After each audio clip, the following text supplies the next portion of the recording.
Okay, we're late.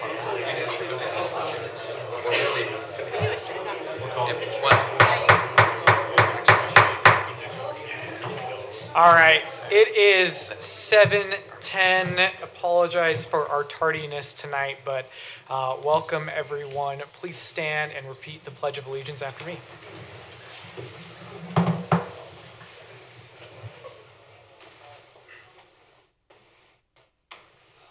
I pledge allegiance to the flag of the United States of America and to the republic for which it stands, one nation, under God, indivisible, with liberty and justice for all.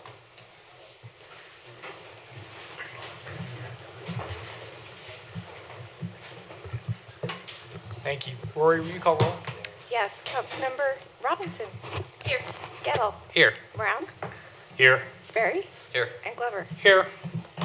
Okay, thank you. Okay, first thing is we're going to move into the Unified Fire Authority Department report. We'll hear from Chief Larson.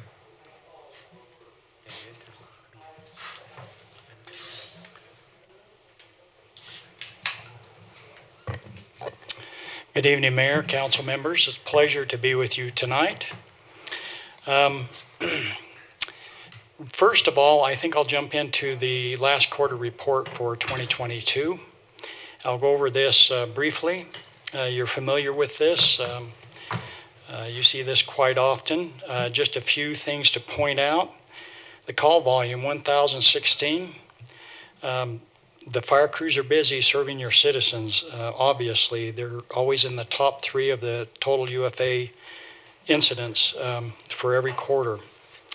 412 of those were emergent calls, and as we talked about in the workshop, those are chest pains, difficulty breathing, unconscious person, those types of very serious Charlie and Delta calls. The 4-year monthly comparison, for December of 2022, 343 calls. That nearly matches the high of 344 October of 2019. So they were very busy in December. Then the call type, just below on the left-hand side, just talks about the top fire dispatches, top EMS dispatches, and then straight across the top other dispatches.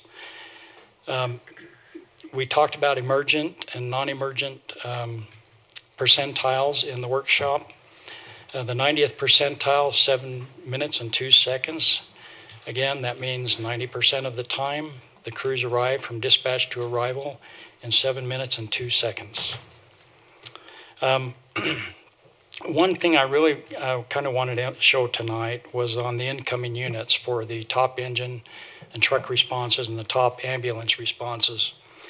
If you look at 125 and 126 for the top engine and truck responses, you'll see the percentages there that is nearly 97%. What that means is that station 125 and 126 responded to calls, the total number of calls received for the quarter of Midvale 97% of the time.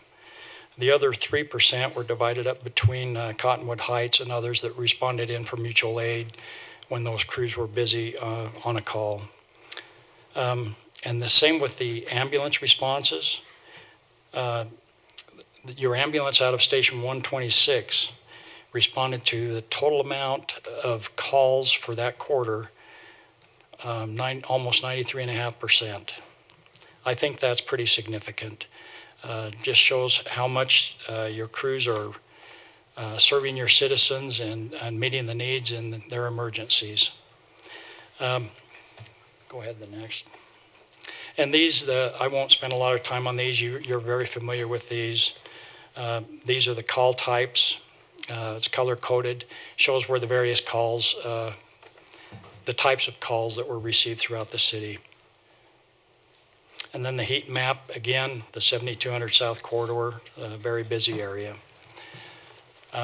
That's it on the quarterly report. Any questions for me? Not seeing any. Okay, and then, are they having to leave? Oh, good. Just quickly, we had some pretty significant promotions just last night. Actually, some individuals were officially sworn in. Chief Dern was sworn in as new Assistant Chief over operations. I believe he's here with us tonight. That fills in the vacancy for Chief Higgs. Also, we promoted a operations chief to replace Chief Dern's spot, and then 2 battalion chiefs. And that just means that we're going to have more captain openings and so forth down the line for other individuals to be able to move up. A budget process, I mentioned that. We've started that. We've started meeting with the chief financial officer for Unified Fire. And again, we have a very open and transparent budget. That's on our website to view at any time. Let's see, I spoke about the recruits in our last meeting. I think that's it. We have a safety message on keeping warm this time of year. We'll get that out to Laura so that goes out to everyone, so she can post that on all your social media avenues. Now, something a little bit more personal to me here tonight. And I thank you for the opportunity to kind of talk about Chief Higgs. I'm going to try and not embarrass him as hard as I can. I was trying to think of some funny story or something to lead into it, and I really didn't want to take away from what I feel is the importance of this evening.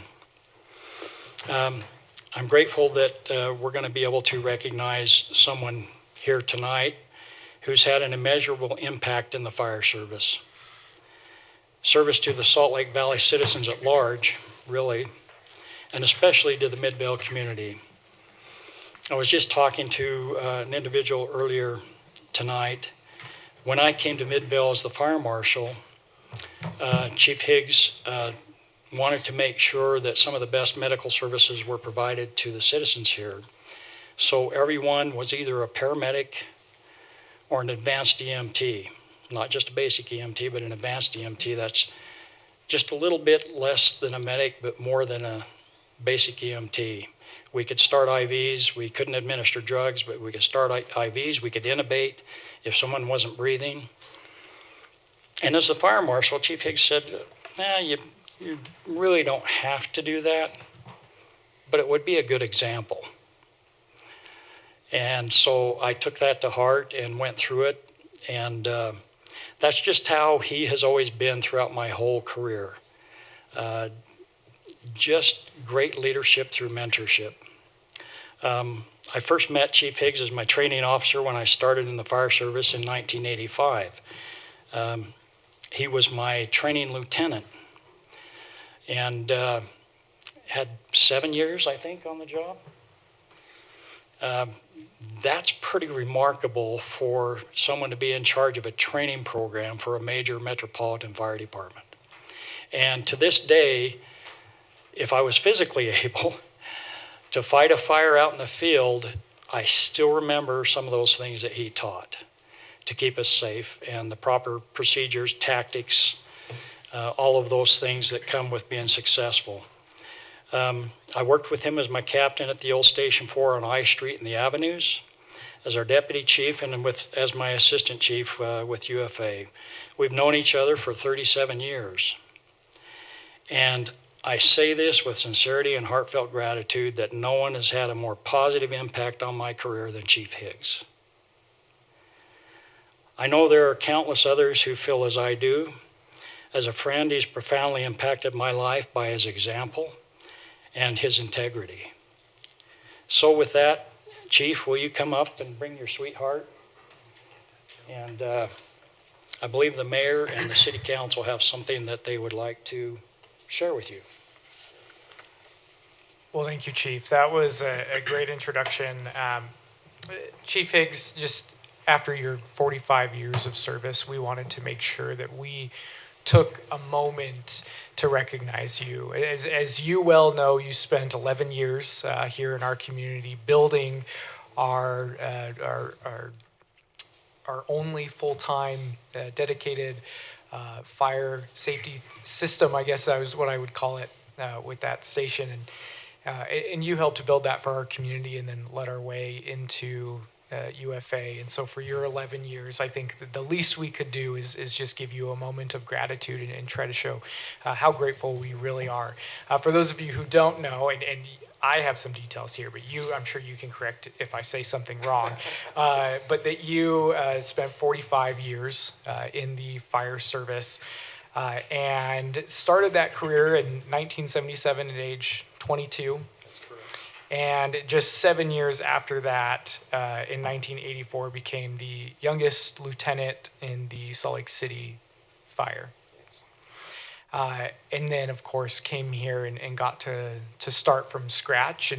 And really, you've just had an immeasurable impact on our community. We are so grateful for your service and just really, again, wanted to take a moment to recognize you.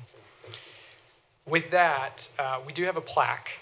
I'll bring it down here, and I can read it into that microphone.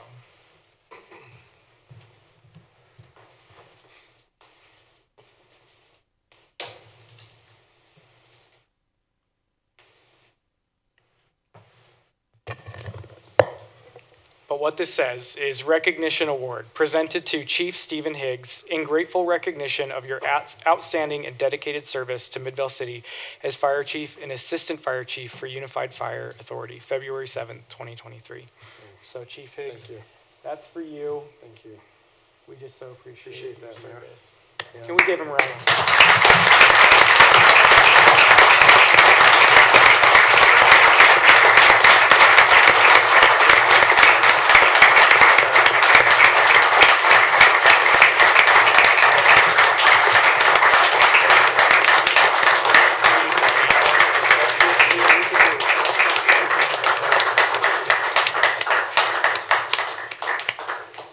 And then can we do one more back there with the council as well?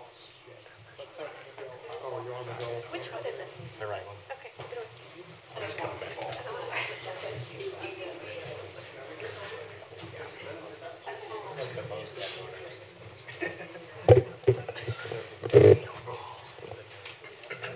Oh, thanks.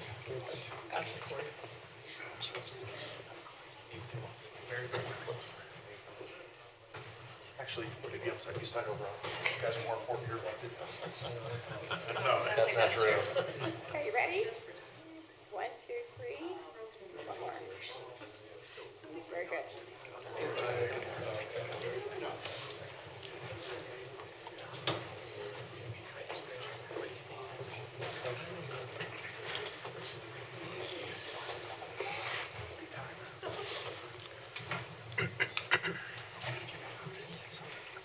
Chief Higgs, before you go, I will give you the opportunity to say something if you'd like. No pressure. We told him no pressure. Get out here without doing that, but If you are, I would just ask you to come to the mic so that when your grandchildren listen to this online, they'll be able to hear what you say. well, I for one, Mayor and City Council members, appreciate the recognition. It wasn't something I was looking for, but I do appreciate it. I am grateful for the 11 years I had to serve here in Midvale as your fire chief. It was, Mayor, as you alluded to, a unique opportunity to come in and literally build a fire department. I felt very prepared to do that with my 23 years at Salt Lake City Fire, and I think we did some great things here in Midvale, and I say we because it wasn't all me. I had a wonderful team and wonderful firefighters, wonderful support from the mayor, the council, and the city administrators that I worked with, and we were able to do some meaningful things, and so I'm grateful for that opportunity. And again, thank you for this recognition. I really appreciate it. We appreciate you. Thank you.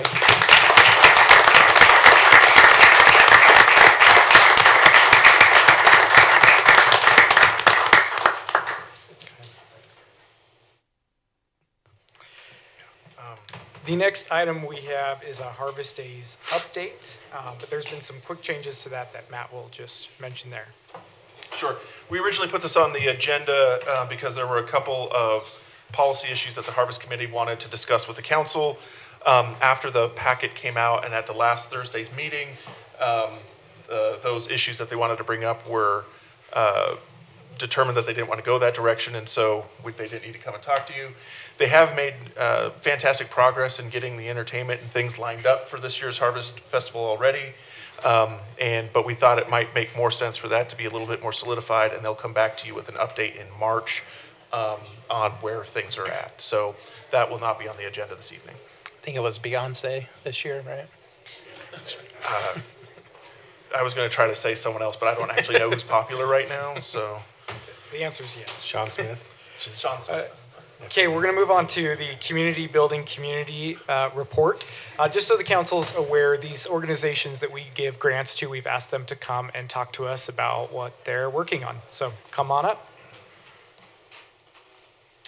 And please just state your name into the microphone for the record. And my apologies to the audience. I don't turn my back on you on purpose. Honorable Mayor Stevenson, distinguished members of the Midvale City Council, and City Manager Dahl. My name is George Larsgaard. I'm the chairman of the board of the directors of the Community Building Community Center and Clinic. We want to thank you for this opportunity to address you and to update you on the activity of our clinic and services here in the Midvale community, which now spans over 2 decades. Our purpose here tonight is to update the City Council on the important work that the Midvale CBC is presently undertaking and our plans for this year. One of the updates is that I am now an official resident of I think the last time I addressed you some years ago, I was living in Sandy, but we now call our residence Midvale, so we're a true Midvale resident here. I'd also like to introduce the following speakers who will briefly provide you with an update on the important work of the CBC. Let me just say, if you carry nothing away from this presentation, our services are about to quadruple. The speakers will address exactly how that's going to happen. But because of our long association with the University of Utah Medical School, they have altered their programs, and Dr. Shiozawa is going to explain more about that. But now, instead of waiting for the 3rd and 4th year for them to render their services to the clinic, they're going to be making that available to 1st and 2nd year students as well. That will broaden our capabilities immeasurably. We loosely figure it will result in a quadrupling of our activity to serve the fine Midvale community. And of course, Midvale is a hub. You actually service many other communities by your support and having us be here and function in Midvale. And so that reaches beyond the borders, and we couldn't be more grateful.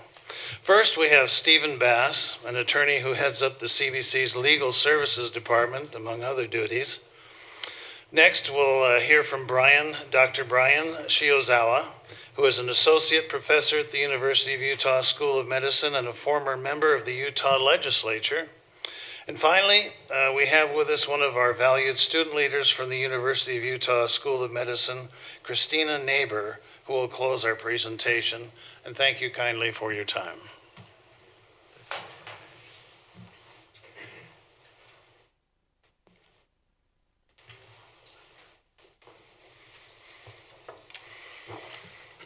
Get my spectacles on. Good evening, Mayor Stevenson, members of the City Council, and the city staff members here tonight. My name is Stephen Bass, and I thank you for inviting the Midvale Community Building Community to make a short presentation tonight. As George mentioned, Midvale CBC is a nonprofit community center and health clinic that has been providing vital services to the low-income and working community in Midvale and surrounding areas since 2011. The CBC uses an innovative, quote, integrated services model, end quote, to provide vital services in 4 major areas: medical, dental, mental health, and community services. Under this integrated services approach, clients who come to the clinic with one need, for example, food assistance, will also receive information and appointments for help in other areas, for example, medical and dental. In the past year, with the city's support, the CBC expanded our services to the community with 4 new programs. First, we became an authorized food distribution pantry through the Utah Food Bank, serving members of our community who are food insecure. Second, we initiated an immigration legal assistance program to help qualified community members pursue lawful immigration options.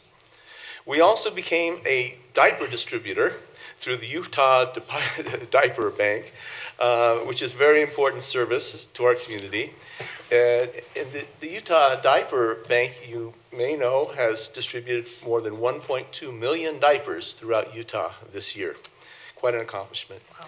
Finally, and this is a program very dear to my heart, the CBC became a certified in-clinic vaccine provider through the Utah Department of Health through its Vaccines for Children program. And we are presently in the final stage of becoming a certified in-clinic COVID vaccine provider through the Department of Health and the CDC. Our goals for 2023 include expanding these programs and developing additional new programs in the areas of housing assistance, after-school programs for kids, parenting classes for adults, diabetes prevention and treatment, and smoking cessation. And one of our most exciting new ventures this year is called Metamorphosis. It's the student-led medical clinic, through the University of Utah Medical School, which Dr. Shiozawa will address in a minute. Midvale City's generous support for the CBC is a critical component to our ability to provide these vital services to our community. Unlike many other nonprofits and clinics in the Salt Lake Valley, who either own their own buildings or have space that's been donated to them, Midvale CBC rents our facilities. The funds this council provides goes directly towards paying the monthly rent on our clinic and community center, which is located just a short drive down Center Street here in Midvale. And we invite each one of you to come visit us. On behalf of the staff, patients, and clients of Midvale CBC, we offer our sincere thanks to the citizens of Midvale, Mayor Stevenson, the City Council, and all of your supportive staff for the invaluable assistance you have provided to our organization and to the community we serve.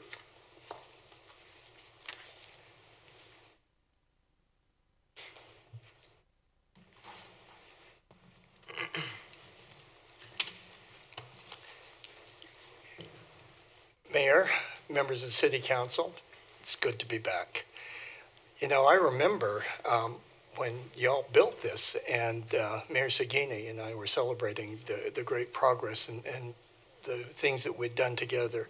And let me just say, it was such a great honor to represent the great city of Midvale in the Utah State Legislature. And thank you for your service to the people here in this great community. I have at my side David and Christina, and in my new calling or job, I on the faculty, and I'm the Vice President of Health Policy at the University of Utah School of Medicine. And of those hundreds of students up at the University of Utah, let me just tell you, on their behalf, they are so grateful to you for the partnership that they have enjoyed working this last year in 2022, over 3,000 medical encounters with the citizens of this area. And that has led to more access, quality care, but also important for our students, an opportunity to learn and to serve. And as the University of Utah grows and develops, one of the things it's going to do, Paul, you'd know this in our previous interactions, it's so important to have clinical experience early on. And so from year one, these students will have the opportunity to work in clinics and then through their years develop that expertise. It'll make them better doctors. It'll help them be better citizens and also relate better to the citizens that they will serve eventually in their careers. So I'm going to let them go ahead and talk to you, but let me just tell you, the University of Utah School of Medicine is dedicated and appreciates this partnership, and we're committed to Midvale. And it's been such a great opportunity and partnership that this particular clinic is going to be the model for which we set up other clinics, for example, in other cities such as in the Rose Park area and beyond, so that they can also serve and learn in those and hopefully develop fruitful partnerships like we've enjoyed here in this city. So thank you very much for your time, and thank you for your service and your partnership with the Great School of Medicine. So I'm going to go ahead and let you two go ahead and tell them a little bit about your experience, and then we'll summarize and conclude. So Mayor, City Council, thank you so much. Hi, I'm Christina Necessary. I'm currently a second-year medical student, and with David, we're two of the student co-directors who help coordinate all of the clinical activities at Midvale CBC. And so they asked us to come up and sort of give a student perspective of what it's like and the value that we've experienced or gotten out of participating at Midvale. And I think I've heard several times that, early clinical experience is very, very important, but what does that actually mean?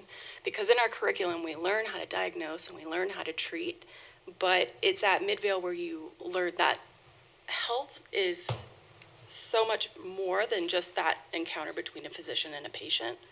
It's understanding the barriers that they're facing to health. It's understanding how their housing situation, how their food situation, how their transportation is impacting their ability to receive equitable care. And then it's also understanding and recognizing and building relationships within the community so that you can connect those patients to the resources that they need, because all of those are aspects to the overall health of the individual and the community at large. So Midvale and working with Midvale CBC, it definitely has humbled me as a future provider in terms of understanding my role and recognizing that it takes understanding what the community wants and what the community needs, working with community health workers to really identify the things that we need to address when we're in patient encounters. So it's been very valuable for sure. So. Yeah, as Christina said, my name's David Hoyt. I am also a second-year medical student and been involved in leadership at the Midvale Clinic. And I want to speak just briefly as to how the clinic and the community center itself is really a worthwhile investment. Being a medical student, you can imagine my wallet is not particularly thick at this point in my life. And being kind of strapped for cash, I'm very particular about where I put it. And I take kind of a utilitarian approach where can I get the most utility out of my investment? And with the Midvale Clinic, I am amazed and humble with how far the money goes. It's really where the rubber meets the road in terms of community health and resources. And Mauricio, who heads up all of that and makes sure that we're doing the most with what we have, is the most humble, devoted person that I've interacted with probably ever. But he's an amazing man. And I feel like the money that goes to his community center and to the clinic is so well spent. So as is mentioned, we're expanding the role of the Midvale Clinic in the medical curriculum, the medical school curriculum.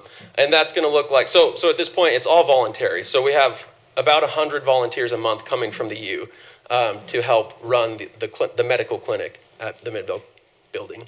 And that's on a completely voluntary basis. Moving forward, they're making it so that being involved in these community clinics is becoming a mandatory part of the curriculum. And so students will be there every week caring for the same patients. And so I think the quality of care, though it is already great, I think it will improve even more with that kind of involvement from both faculty and students at the university. As it is right now, being a completely voluntary basis, we still have been able to expand and offer several specialty clinics, which we won't go into right now, but and we're expanding the social work and outreach aspect. So point being, thank you for helping us keep the lights on and keep the place running, because it truly does make a huge difference both in the community, the patients that we serve, but also the students. It's a wonderful experience for us. So thank you for sponsoring it.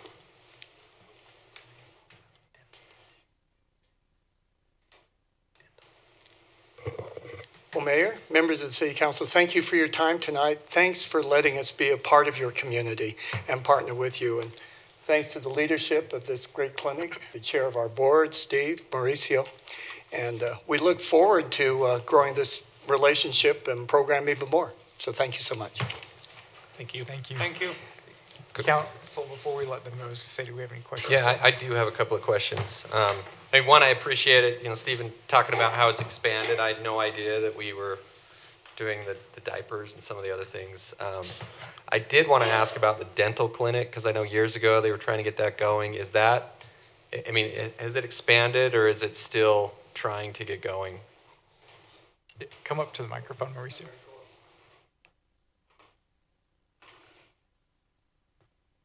Good evening and thank you. Thank you for having me here. My name just is state- Mauricio Gramont. I'm the Executive Director of Midvale Community Building Community. And just to keep it short and answer your question, our dental clinic is thriving. We were able to improve an equipment, and we are now experimenting a little bit with a combination of volunteer dentists and paid dentists at a discount. Okay. Dentists give us a great discount price whenever they have to be at the clinic, which allowed us to be to provide a more consistent service to our community. There is always a huge waiting list for our dental services, regardless how many dentists we have. One of the limitations is definitely space.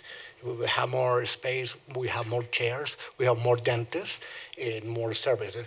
But our dental program, which was started by Dr. Floyd Tarbett, a longtime volunteer and resident of Midvale, it's thriving and is serving the community the way that initially was planned on or envisioned.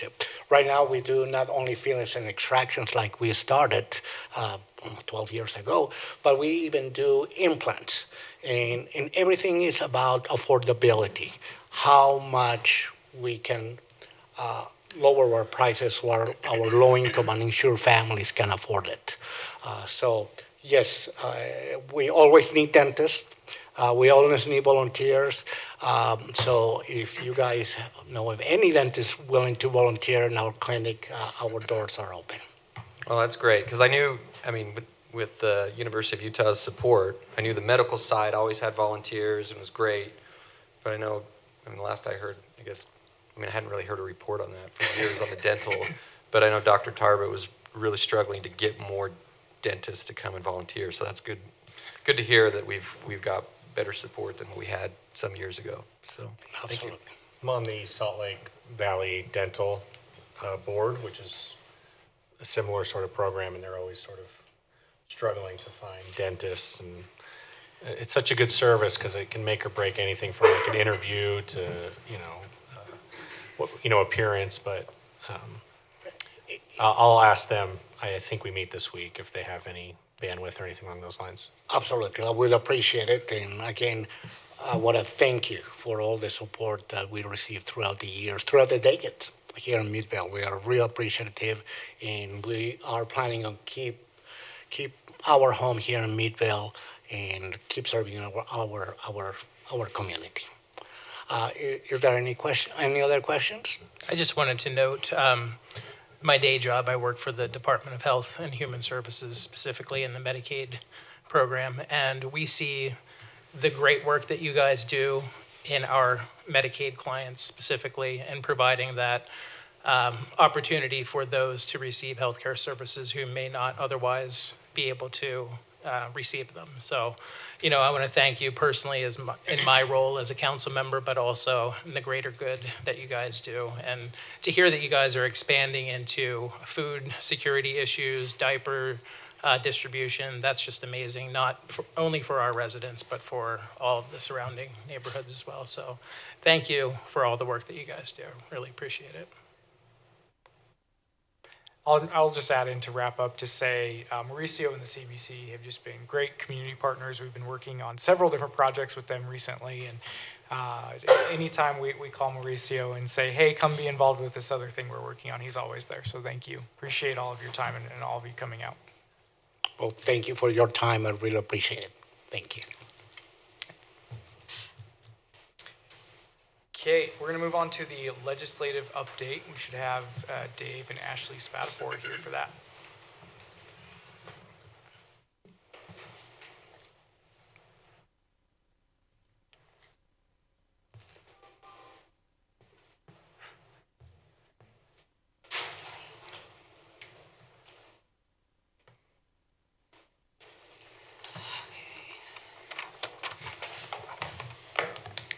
Mayor, council, staff, thank you for having us here tonight. I feel like it's old home week tonight because, Brian Shiozawa, we developed a great relationship with Brian when he represented Midvale. And it was a wonderful opportunity for us to work with Senator Shiozawa, and we've kept that friendship. But even more than that, Steve Higgs is 6 days older than I am. And just to put that in context, This is not Dave's retirement announcement. I told Ashley. Preempt whatever's happening right now. I told Ashley that Chief Higgs is 6 days older, and she goes, "You're not retiring in 6 days." Yeah, pull it together. But maybe if I get a plaque, I just might consider doing that. But anyway, thanks for having us here, and we appreciate the opportunity of working with you. I don't know how long it's been, since we've been working with Midvale, but it's always been a great relationship, simply because you guys are terrific to work with. The mayor and the council have always been great. Mayor Stevenson, is a rock star now, as he's getting his feet wet testifying before committees, and I kind of enjoy watching, but he's done a great job. Matt's terrific. Working with the council is great, and you've got great staff. So we appreciate that. And we know that your time is limited because y'all want to get home to your family, and that's great. So we'll do the best we can to get you out of here. But anyway, we're going to break down this presentation into 2 or 3 things. I'll talk about public safety issues and some voting issues. Ashley will talk about the mitigation fund, because we have some interesting news, and we're working on that homeless mitigation fund because, quite frankly, it was Midvale and South Salt Lake that started it. The other 3 shelter cities, wanted nothing to do with it until all of a sudden they realized that Midvale and South Salt Lake were doing it right. And then Ash will talk about housing and land use. The first issue that is probably the most top of mind to the city is, I think it's House Bill 374, if I'm not mistaken. That is, or 378? 374. Those are the county sheriff amendments. And that's the bill that, that does who knows what to UPD and the sheriff. But Mayor, instead of me giving the report, I'm gonna ask Mayor Stevenson to, in his unique role now as chair of the UPD, to talk about that issue, and then we'll figure out how we want to move forward with it. Perfect. Mayor? Yep. Thanks, Dave. I'll go through 374 and then pass it on back. But just so you know, so this bill that would forcefully remove the county sheriff as the CEO of Unified Police came out last week, and again, it's House Bill 374 by Representative Jordan Tusher. And so just in January at our last UPD board meeting, we had passed a resolution stating, again, this was before the bill came out, but stating that what we knew about the bill and having seen the language that came out in November, that we were, the board coming out against this bill on the basis of local control, and that there's this work group led by Mayor Silvestrini, and so that with both of those combined to not run the bill and being against it for that reason, but with the understanding that if the bill was going to go forward, that we really needed time. that we needed. And there's different variations of this in the resolution. We just say enough time to adequately deal with this kind of change. But right now in the bill, there's a couple concerning things.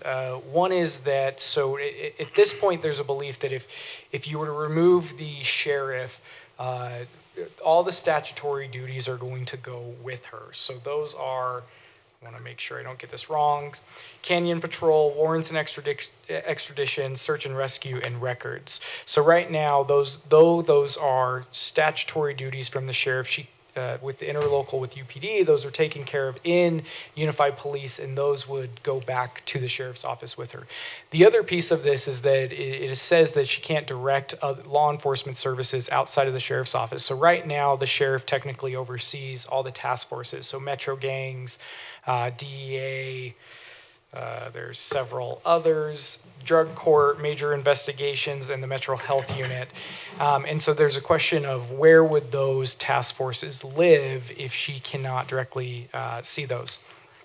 So my pitch has been, is I've had different conversations with other mayors, legislators, and I met with Representative Tusher yesterday morning and really made the pitch that this is going to affect more than just UPD communities. If you are taking all the countywide services that operate across the county and bringing them back into the sheriff's office, that you're going to see ripple effects across the board. So right now within the bill, there's an effective date of December 31st of this year, so it gives us 8 months after the session to have everything in place if the separation does occur. And so as I had asked him, saying, I appreciate you giving some time within that, but we need more, preferably a minimum of 2 years. The response was essentially the UPD board could remove the sheriff tomorrow, and so he didn't have the feeling that we necessarily need more time than that. I do think there was a recognition of potential public safety ripple effects, as I've tried to describe, and there should be another redraft of this bill to try to address some of those things. But at this point, he is not interested in backing off of the bill and wants to see a separation, and so we expect it to go to committee. We're unsure of what committee at this point, or is that an update? It's still in Rules Committee, hasn't been assigned. Great. So eventually move into a committee, and the goal right now, speaking for myself and with coordinating with the sheriff and other UPD administration, is to try and stop that bill in committee when it goes there. Matt, am I forgetting to mention anything? Oh, thank you. Earlier today, two things. The county council had met to talk about, they were doing similar legislative update, but they had voted to oppose the bill.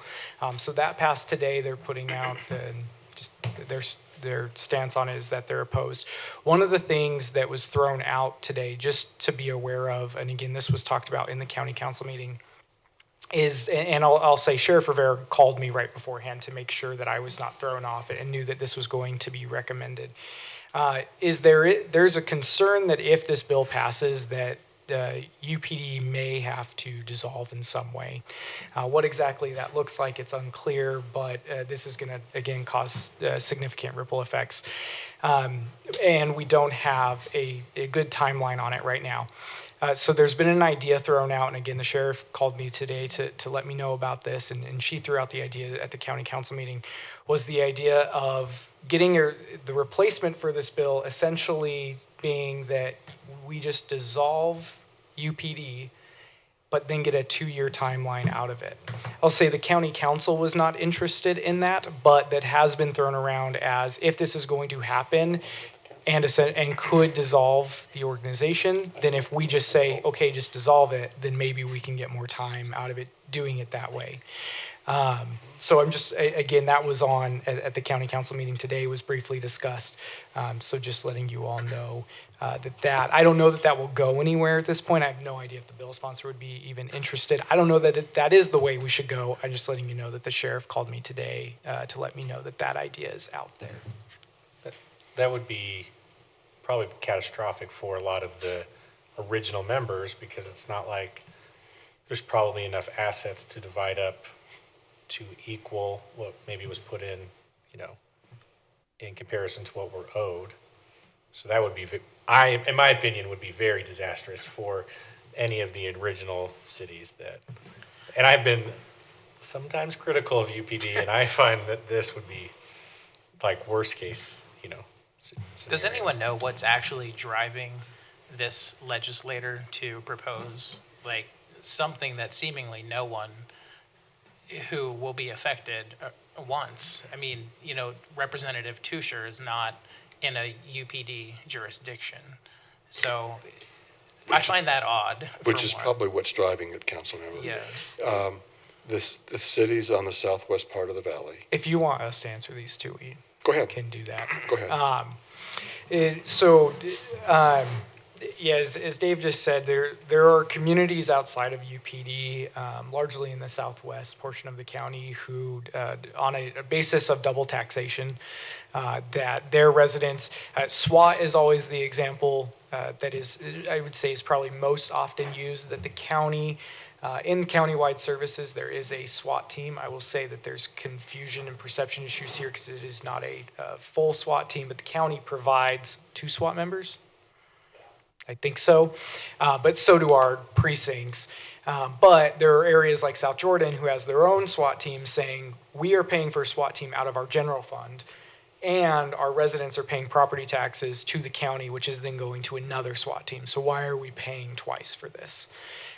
It's more complicated than that, but that is, I would say in simplest views, that is what the argument is there is double taxation, and UPD communities are being subsidized by non-UPD communities because the county is involved.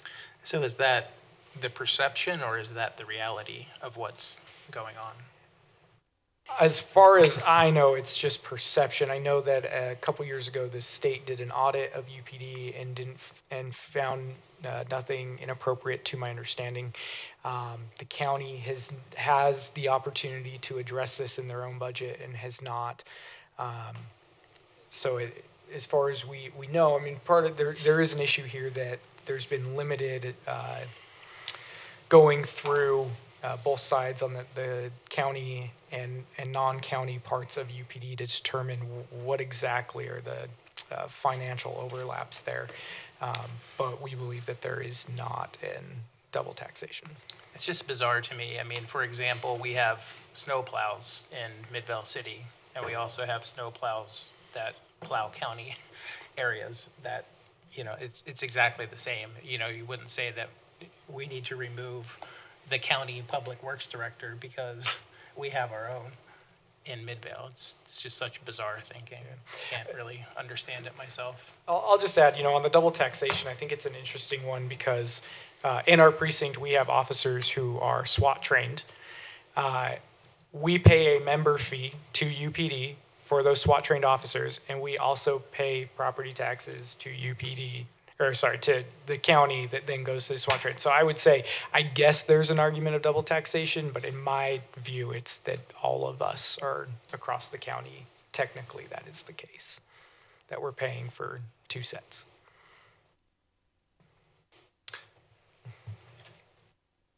Any questions on that before I pass it back to you guys? Thanks, Mayor. Sorry for interrupting, Matt. Just one other quick thing before they start back up. I think one other just little preamble into all this too is that I think every year when we look at the legislation that's up on the Hill, it always feels like it is the worst year for things that are going on, and this year to me feels that same way. In addition to that, there's just so many bills right now that it's like drinking out of a fire hose, and there's a lot of major bills that are going to have significant impacts on us that are still being discussed, or that when it comes to, say, housing or land use or a variety of different things, there might be 4 different legislators having different attorneys drafting different bills that aren't talking to each other.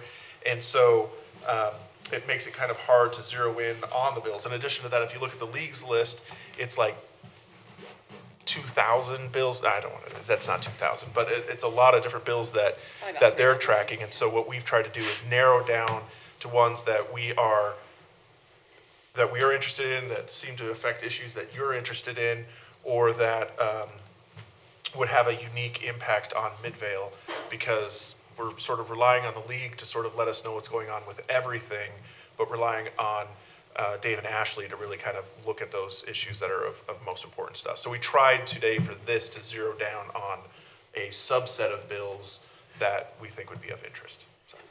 Thank you, Matt. Thank you, Mayor. Sorry for interrupting on that question, but you And gave if much. I said anything you think is plainly wrong, you can No, you also gave a great correct answer. me. I do want to add one thing to that bill. The fiscal note on the sheriff's bill is actually pretty accurate. As accurate as it could be when it reads that the cost to local government could increase, aggregate impact unknown, which I think is an absolute accurate statement, is that public safety costs will increase. Who knows how much? But anyway, so that's that issue. Turning to retirement, House Bill 104. This is a bill that would affects public safety retirement, and the bill does three things. Right now, in retirement, if you retire and you want to return to work, you have to sit out a year. So if Chief Higgs wants to come back, he's got to wait until a year from now to come back. The second thing and what it does with that issue is, instead of a year, it reduces it to 6 months, 183 days. And that's to try to encourage more folks to come back, especially when there are so many openings in law enforcement. What happens if they come back in a shorter period of time? Then they're penalized on their retirement. Okay. They're penalized. They're penalized somewhat, and then they go back into the system again. If you wait the year and you get another job, then you get both your retirement and your salary. Got it. Okay. The second thing that it does is on tier two public safety, it reduces the years of service from 25 years at 50% to 22 years at 50%. And then the hybrid multiplier for tier two goes to 2.27 instead of 2%. It's an expensive bill. I think, if I'm not mistaken, the change to, and Ashley correct me, the change to the 6 month reduction instead of a year of separation is about $40 million. 10 million. 10 million? Yeah. Go ahead. Just for the shrinking, the retire rehire is about $10 million annually. And then the shortening or the modification of tier two, which is the 2250, was about like $23 million, I think. That's like the rough numbers. And then that tier two portion is going to go up exponentially because tier two is growing. Right now, we're about 50-50 roughly of tier one, tier two. So any changes you do to tier two will start to increase. Do you understand the tier one, tier two? Oh, sorry. Sometimes I feel like we're already, I guess. you haven't been with us all day. So you don't know where we're at. Your tier two employees began working in the system in 2011. Anyone who started before that is in tier one, and the retirement benefits are different. And the reason the numbers were kind of shaky is because on the substitute bill, we've not seen an actual firm final fiscal note. Now, the league on Monday, and I know, and Mayor Stevenson was there, Matt, I think you were there too on Monday, weren't you? Online. Online. But anyway, the league took a position to support the bill in its entirety. They voted, they won't support it. If it was bifurcated and reduced, and the time away from work was reduced from 1 year to 6 months, they would support that. They prefer, though, if that happens, Representative Gwynn, who's the bill sponsor, is making a request to executive appropriations Thursday or Friday of this week for $40 million. That's where the $40 million is stuck in my head. And so they would prefer that 6 months if that $40 million happens. They would accept it if the $40 million doesn't happen, but they adamantly oppose the tier two modifications because of the long-range financial implications to that change. Okay. And then the whole bill sunsets in 5 years. So that's the retirement bill. I'll do elections, ranked choice voting. That was one of my funnest committee hearings to sit through. The bill was in committee, I think it was Friday. HB 171. HB 171. And the committee essentially took no action. They held it after about an hour and a half of discussion. And what's interesting to me is I learned new things that day. I learned that George Soros is behind ranked choice voting. Absolutely. You know. For those listening online, he's smiling as he's saying that. You have to be careful, Dave. There's not video. Serious. I also learned that all of the speakers who spoke against ranked choice voting were asked, "Do you live in a city that uses it?" The answer is no. Have you ever voted with ranked choice voting? No. Do you have any proof that there are issues with ranked choice voting? No. But they hate it. You know, our position, you know, and we're listening, of course, but you know, that's a decision that ought to be at your level. You know, you as a council ought to make that determination whether you want to use ranked choice voting or not. You know, so from our perspective, it's maintain the options to let each of the city councils determine how you want your elections to be run. It's just that simple. And that's the direction, too, that we've provided to them at this point is that, and wherever this bill, I'm sorry for interrupting, wherever the bill ends up, we'll be coming back to you in March, unless something happens sooner or whatever, but we'll probably be that first March meeting where we'll come back and have a discussion on ranked choice voting on what you want to do based off of whatever happens during the session. And I'll just point out that the mayor did testify and basically just said that much, right? That it should be the local's decision if you use it or not, and he did an incredible job, I think. So I think well represented. You know, it's real. I'll end and turn it over to Ashley for the other issues on this note. After the discussion on that bill, I had to walk outside, take a phone call. There were a number of the ladies who spoke against the bill, said, "Who are you? What are you doing here?" And I said, "You know, we represent, you know, I said, represent, you know, a number of clients." And they said, "Like who?"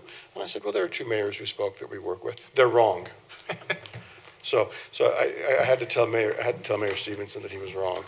But anyway, then after a while, when they kept asking me questions, I just looked at them and I said, "I don't have to answer your questions," and walked away. So, Ashley Spatafor, Mayor Belly.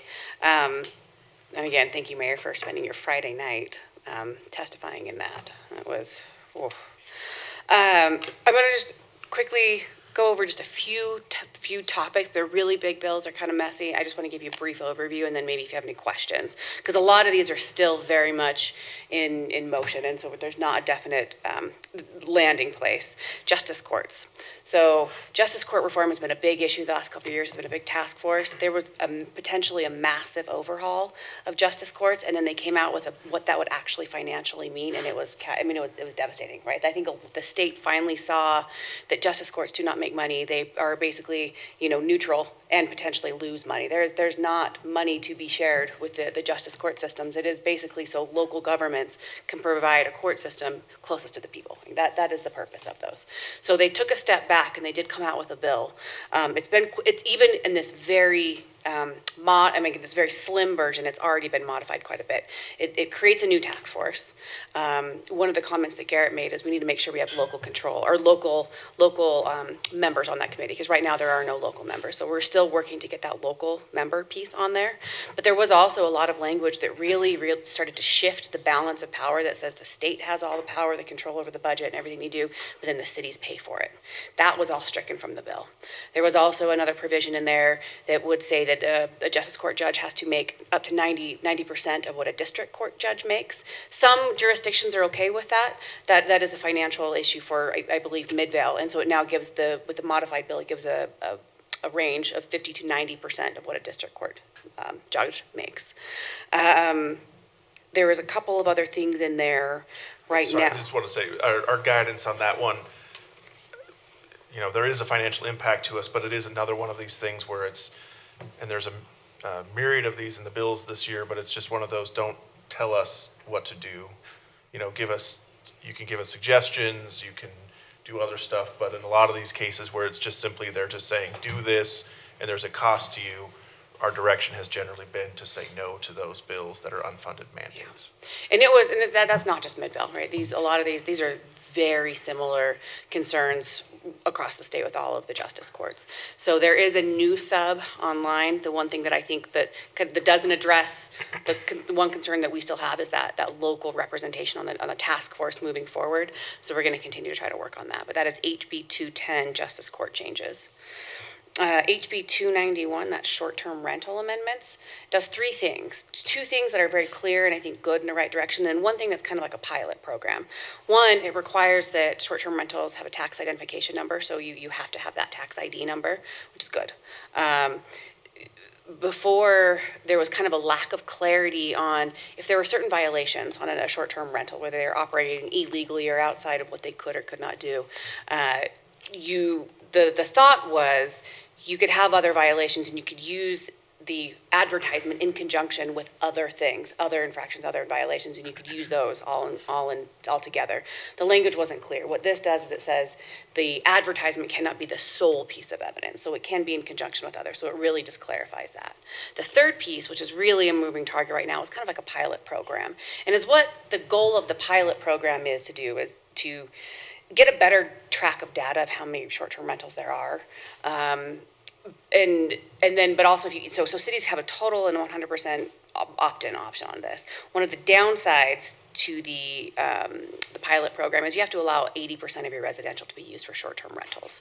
So that is it's a piece in motion, that pilot program that cities can opt into, opt out of. So we might be looking at that to make some more amenable changes that might work for you all if you want to opt into it. Don't have to opt into it. It is just an option. So that's HB 291.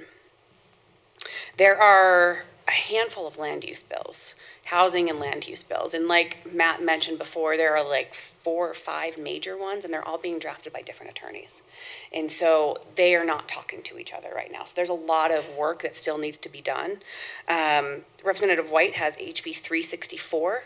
The first portion of this is really clarifying, remember, the moderate income housing plans, and that last year with HB 462, DWS starts to look over all of your moderate income housing plans. There was a lot of, and it wasn't intentional, but there was a lot of problems with that, just because it's a whole new process. And so a big portion of that cleans up that process of how the cities can coordinate with Department of Workforce Services and how to rectify a lot of these things. The cities that were out of compliance for the moderate income housing plans largely were on technicalities because of how the statute was written. So this is a lot of clarifying language that the league has worked very diligently on. Again, we're kind of reviewing it to make sure if there's any other technical clarifications, we need to do that. The second portion of that, I forgot the mitigation fund. That's an important one. Let me finish this, then we'll go to the mitigation fund. The second portion of this bill is where all of the deeply affordable housing funds are. And so there's a big ask on how to fund housing. If you're asking cities to make these land use decision changes, there's got to be money involved to build deeply affordable housing, because cities don't build housing and developers won't build for housing that doesn't make a profit. And so there's deeply affordable housing, I want to say $100 million, 30% AMI and below. That was the same program that Wayne Niederhauser had last year, and there was a $55 million one-time fund. That was all allocated within a few months, and there was over $168 million asked for in that fund. So he's asking for $100 million. It's going to increase the state tax credits, a couple of other things.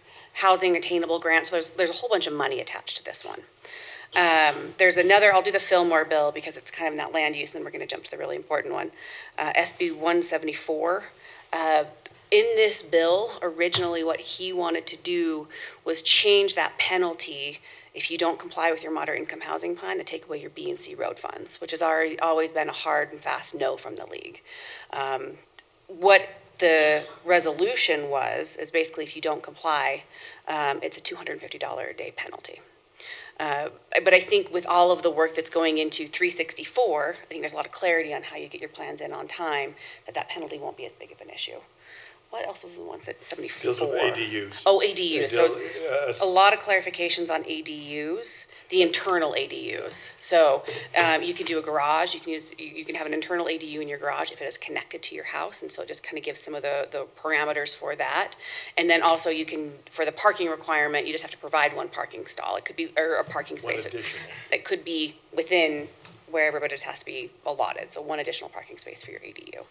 Again, there's 2 others, and there's a lot more going on in that, and especially because they're not talking yet, there's still a lot more work to be done on those. Just a couple of other things, I believe it's 174 that does this, is that there's a lot of push from, I forget the name of the group, but like the Property Rights Coalition, yeah.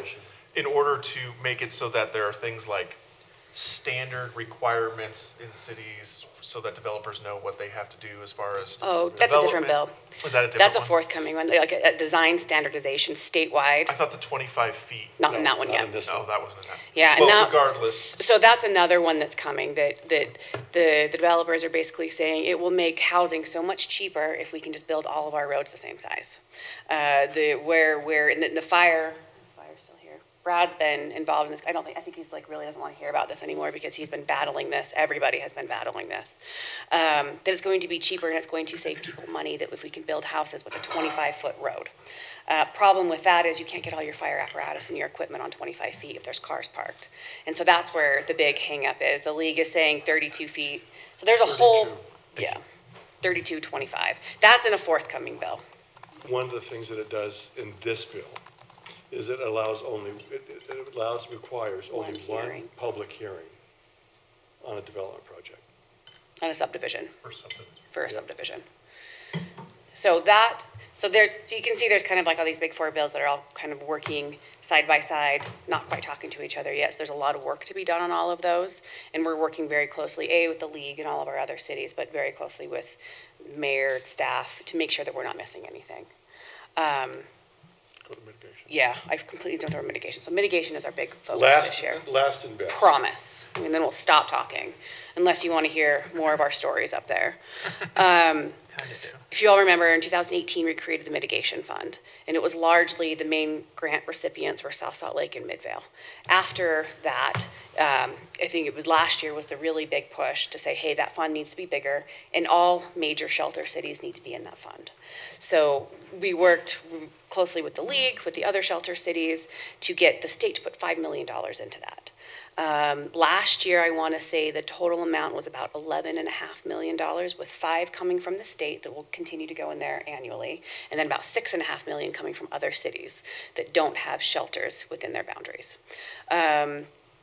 What we're working on this year is to help modify that, because there are probably going to be more shelters coming online. They're smaller cities, like I think Richfield comes in and out. Richfield, Vernal, Tooele, Logan, someone in Cedar City. So these are very small, but there's more coming online, and so we want to make sure. And then Mill Creek, right? There's a Mill Creek temporary. They're going to have to continue doing a temporary solution until they find another full-time solution. So we want to make sure that there's enough funding in there. The mayor and Matt, especially the mayor, has really been very involved in getting those other Salt Lake County mayors to also step up and to see what it is actually like to host a shelter. Midvale is doing so much, but there's only so much a city of this size can do, right? We need partners with our other cities. So what we're working on this year is in two pieces. It's to get more money into that fund, and we have a new big ally, and that is Wayne Niederhauser, because he is seeing how and if I remember, I think it was the audit a couple years back, Midvale and South Salt Lake were shown as best practices about how they are modeling their systems and their resource officers and their whole programs, their public safety programs around the shelters. So we're working to increase the mitigation fund. There was a fiscal request to add an additional $2.5 million from the state, so that would be $7.5 total. We came in 61st out of 63 requests last Friday, and then we galvanized the troops. We worked together with the mayor, with a handful of other cities, with the league, and we were able to get Representative Walter from Ivins, who's a brand new legislator, who made the request and the motion to have that up to number 25 on the list. So we were trying to get above 30, and so with all of kind of like our partners, and it was a lot of our Salt Lake County partners as well, they called all of their legislators and said, hey, this is really important because the state's going to put more money in, and then we're also going to ask the other cities that don't have shelters to contribute more. So we're looking at additional about $5 million to go into that pot for shelter cities, as well as temporary shelter cities, and making sure that pot is stable and continuing. It's never going to bring Midvale to a net neutral, but it's going to get pretty close. There's going to be a bill that's yet to be numbered that we've helped meet with Wayne Niederhauser and staff to draft it, and that will increase the other cities' contributions. Excuse me, because when we did Senate Bill 235 5 years ago, nobody would help us. We couldn't get the tax commission to give us numbers. The league opposed it. I mean, it was Midvale, South Salt Lake, and the Spatafours just carrying, doing everything together. So we pulled a number out of the hat that we thought was adequate. 1.8% contribution of your sales tax from all the other communities. Well, now we're, 5 years after that, and that's not nearly enough. And so we haven't seen the final draft, but we think that 1.8% is going to be increased to roughly 2.5%. It'll probably change, it'll probably stay at 2.25, but I think the original bill is going to be 2.5. The other thing that we're doing is the League of Cities that year, because of Sandy and West Valley primarily, put a cap that no city can contribute more than 200,000. There are 11 cities now that contribute, that are capped at 200,000, even going down as far as Harriman and Lehigh. So we're going to try to raise that cap to 300,000. That in itself, raises about another $700,000, by raising that cap from 200,000 to 300,000. So we're trying to get everybody to participate. Luckily, a number of the other elected officials, thanks to Mayor Stevenson, Mayor Silvestrini, Mayor Wood, and Mayor Mendenhall, have educated the other mayors. I think Mayor Draper, Mayor Walker has been a rock star on this for a non-shelter city mayor. And so that's where we are, trying to get that 11.5 million up to close to 17 or 18. That's our goal. And then just quickly, the other portion of that bill will also discuss that overflow process. What we're trying to make sure is that we have a choice in there, right? So if that is preferred in a non-shelter city, and then also to make sure that there is a buffer around our current HRC. So we don't want to concentrate services all in one area. So that's a lot, and that bill is forthcoming. It's Representative Steve Elison, and we're working directly with Elison and Wayne Niederhauser on that bill, and it's forthcoming. I was just going to say, because it is Representative Elison and he represents part of Midvale, it might be nice for him to hear from this council and how appreciative we are of all the work that he's doing to increase that mitigation fund. The other thing is, when this went in front of the Social Services Appropriations Subcommittee, that Representative Ivory, who also represents part of Midvale, was a great advocate on there, and specifically made sure to mention that when we took on the shelter, that there was a promise by the state to hold us harmless, and that they have failed to live up to that. And so he was also very supportive of increasing that mitigation. So I do think if either of them hear from this council, that would be helpful. He was also very key when that motion was made to move it from number 61 to 25. Representative Ivory sat on that committee, and he was very supportive of that. So we've worked with him really well, and I agree. All of our legislators, it would be good to contact them, but specifically Representative Elison and Representative Ivory. Is there any, sorry, no, go ahead. I couldn't seem to find a homeless shelter in Utah County. Is there not one? No. Isn't that the second largest county in Utah? Yes. Potentially be the largest one day? And yes. Doesn't it seem like we want to spread out the services to where the populations are? I'm confused by that. That's going right now, and if the overflow process was only focused on Salt Lake County last year, and I think it's a process. And so I think they're going to solidify how we deal with overflow in Salt Lake County. But I think Wayne Niederhauser is looking at Davis and Utah County, because we can't have it all here. You have all the services here. This is where people will come. When Dave and I started doing the research on the mitigation fund, Provo kept on saying that they had shelter and they had services. So Dave and I called around. Every time I called, they said, here's the number to the road home in downtown Salt Lake, and here's the number to the road home in Midvale. Right? So that's where my research ended up as well. Okay. They can count it. They can just help pay for it. That's fine. We'll just send them a bill. So that is in the works, but I think they're going to continue to focus on Salt Lake County, but really next year and beyond, it's Davis and Utah. Because it just would be weird if Tooele and Richfield and these other very small towns, which might need services, part-time overflow for sure. I can't imagine Utah County doesn't. It's interesting to me how there are some county leaders and counties that have been named believe that the issue is only in Salt Lake County. And they don't know that some of their former residents have come to Salt Lake or Midvale to find services when they've neglected to provide them. So that is very much part of the discussion, and if you don't see anything directly, I think there might be incremental approaches this year, but I think it's on the horizon. There I may think be with- something in the Elison bill. Yeah, We don't know. with Wayne Niederhauser, that is he's looking at a statewide. It just seems like it would be, if you spread it out, concentration looks different. There was a meeting with the league and several, the shelter cities and then several non. We had Layton representation there and Provo representation, so the largest city in Utah County and largest city in Layton, where the league did prep them on this idea and said, hey, this year you're not going to be asked to be a part of the overflow process, but next year we're going to come back and ask you to do that. And they didn't verbally object in that meeting. Yeah. We'll see how conversations go going forward.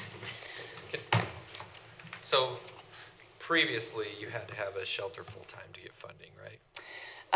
Up until last year, and I think it's in a tiered system. I have to go back and look at the bill because it was real. It's got like a whole matrix system to it. There's a tier 1, and then it's all based on your bed count, unduplicated served, your population size. I think is one of the things, and then there's smaller shelters, and then there's a tier 3, which is the overflow, and that was Mill Creek this year. And so there was basically an allotment.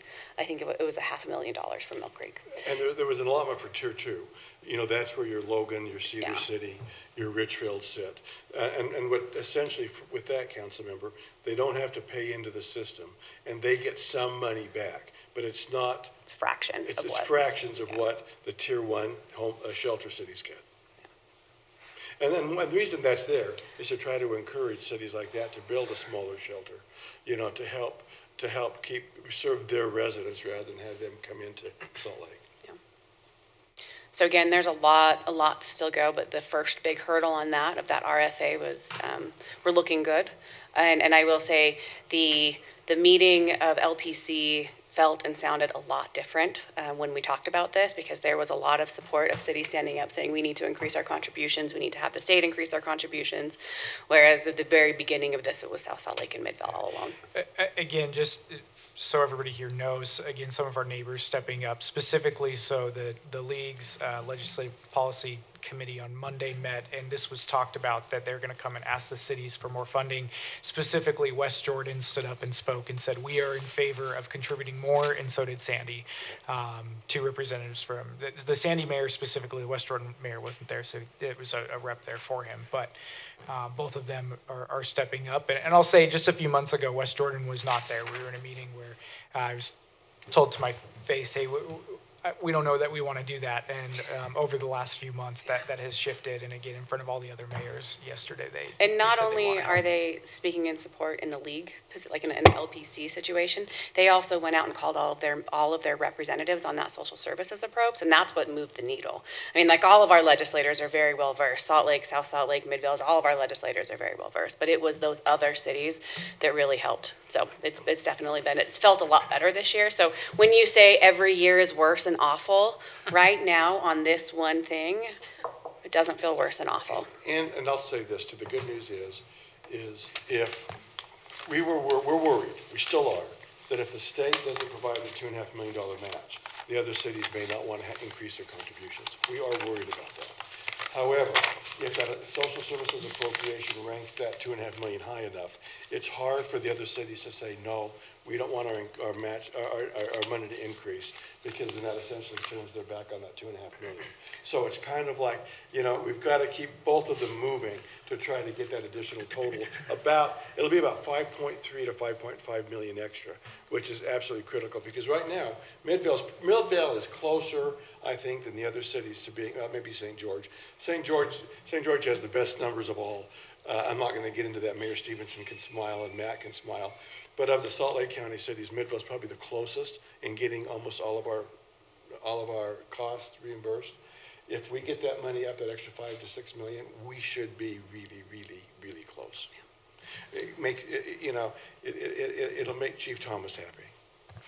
I'll just add in too, there has really been I don't know if that's possible. There's been a great effort by all the shelter cities to work together, and with the help of the league, we combined all of our costs together and helped separate out what those are going to. And that showed that we combined from the shelter cities have a $23 million gap that our cities are subsidizing. And so we've been using that to try to show legislators the kind of the statewide what's happening while also telling our own stories for our individual cities. So, well, we've over the course of the last 4 or 5 years, we've put in about $4 million in additional funding to cover the costs associated with law enforcement at the shelter. In this last year, we had applied for 1.7 million, 1.7 and change, because they told us that's what we were going to get. But due to something with the formula, which They had more tax revenue. The sales tax revenue was much greater, the general sales tax from locals. And St. George didn't have enough beds. St. In any George, case, we got yeah. $500,000 more Yeah. on that, and that basically for 2024 will cover essentially the law enforcement costs for that year. Almost. The only But we other have bill- other costs, right? Not just law enforcement. Yes. That's right. The other bill that Matt wanted me to mention, there's concern about puppy mill or prohibiting the puppy mill, we'll call it the puppy mill bill. There was a large farming bill that scooped up everything that basically said cities and municipalities and county could not have any regulations about animals. All of the domestic animals have been stripped out of that, but there is a forthcoming, there is a pro-puppy bill mill. I know that's not a good way that's the only best way to term. So there is a forthcoming bill that we're looking for to make sure that we catch it. We know you guys have a longer agenda, so we'll cut it if there are questions, we'll answer. If not, we'll let you do your business. I feel like every year that I've been on council, you guys have come here and talked about a billboard bill or 5 billboard bills. Is this like the first year we don't have? No billboard. Okay, I just didn't know if everything was so bad that you're like, I don't have time to talk about billboards. No billboard bill, but I will tell you this. It's early. There isn't one, but I'll tell you this. If I have to talk about a towing bill or an ambulance bill ever again for the rest of the session, that'll be one day too many because. Please don't add billboards. Because those have been top of mind, but everything's gonna work out on those two, so we're in good shape, Councilmember, but no billboard bill. Yeah, thanks, sorry. Had to throw it in there. Thanks, everybody. Thank you. Thank you so much. Thank you. All right, I'm just going to let everybody know that in senior staff today, there was maybe some bets taken about how long this portion of the meeting would take us, and the time was thrown out of 8:27, and we are past that, so it's taken a while. Appreciate everybody bearing with us. All right, we've got a proclamation declaring February 2023 as Black History Month. So I will read that now. Whereas February is recognized as Black History Month, a time to celebrate the accomplishments and contributions of Black Americans to the history and culture of the United States. And whereas our country's celebration of Black Americans was first established as a week of recognition by historian Carter G. Woodson in 1926 and later expanded to a full month in 1976 to provide a more comprehensive recognition of the important role of Black Americans in the shaping of our nation. And whereas Midvale is proud to acknowledge the many contributions of Black Americans to our country and our community, including their impact on our economy, politics, education, and the arts. And whereas it is essential that we take this time each year to celebrate and reflect on the history of Black Americans and to learn from their struggle, their determination, and their perseverance in overcoming adversity. And whereas Black History Month provides an opportunity for us to come together to celebrate the diversity of our community, to recognize the contributions of Black Americans, and to promote cultural understanding and unity. And now, therefore, I, Marcus Stevenson, Mayor of Midvale City and the Midvale City Council, proclaim that February 2023 is officially recognized as Black History Month and that we encourage all residents to participate in events and activities to honor the contributions of Black Americans and to celebrate their rich and diverse history. Adopted on the 7th day of February 2023. Okay, we have all signed this. I will pass this back down to Rory. All right, moving on to the public comments portion of the agenda. Any person wishing to comment on any item not otherwise scheduled for public hearing on the agenda tonight may address the City Council at this point by stepping to the microphone and stating their name for the record. Do we have any public comments? Okay, seeing none, I'm going to move on to the mayor report. I've got three different things.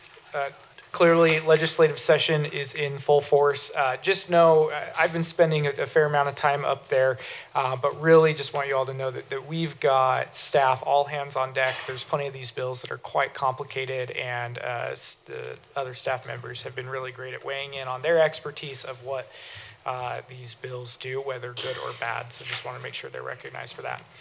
The other thing is I've been working on for the city to recreate a youth leadership program.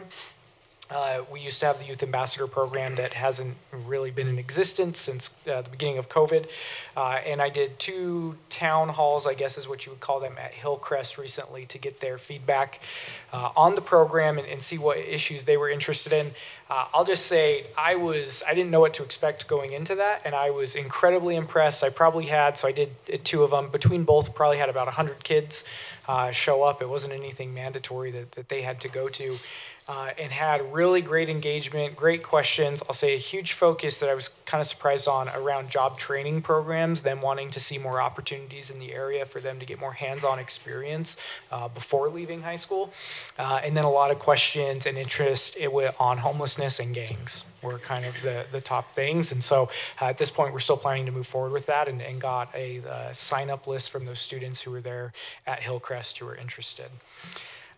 Lastly, on a more somber note, we have all not met since the death of Jennifer Flores Diaz. She was the young woman who was hit and killed by a Canyon School District bus on State Street. I know that it has been just tragic for many people in our community. Jennifer attended Jordan High, but went to Midvale Middle. She's got a sibling who attends Midvale Middle currently and a younger sibling at Copperview Elementary.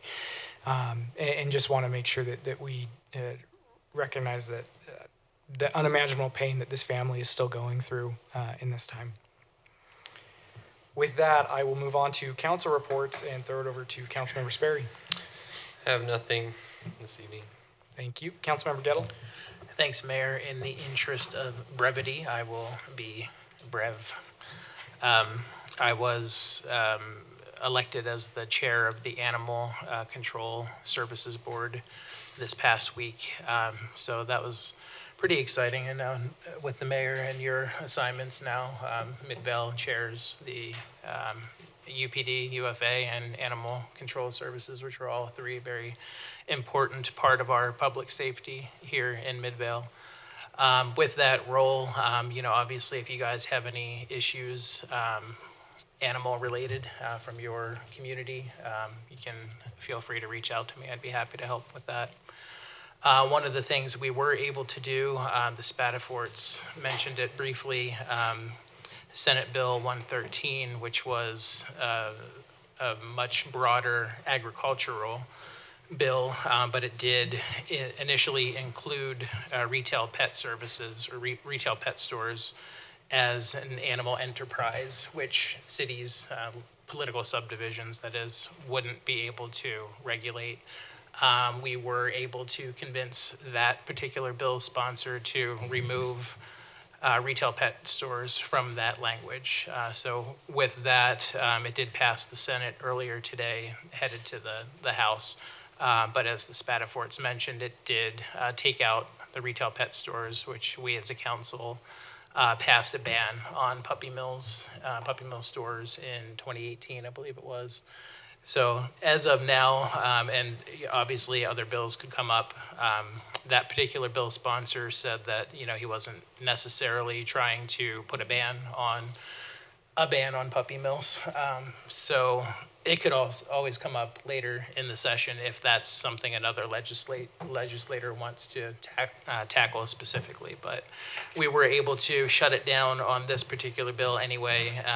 This one has just allowed animal enterprises to mean agricultural sale of animals, but also rodeos was the big issue. I always like to find out what the motivation behind the bill is. And for this particular bill, it was to not allow cities to ban rodeos if they want to come into their city. So, have my own issues with that, but, you know, the greater good is served temporarily anyway. So that's it for me, Mayor. Thank you.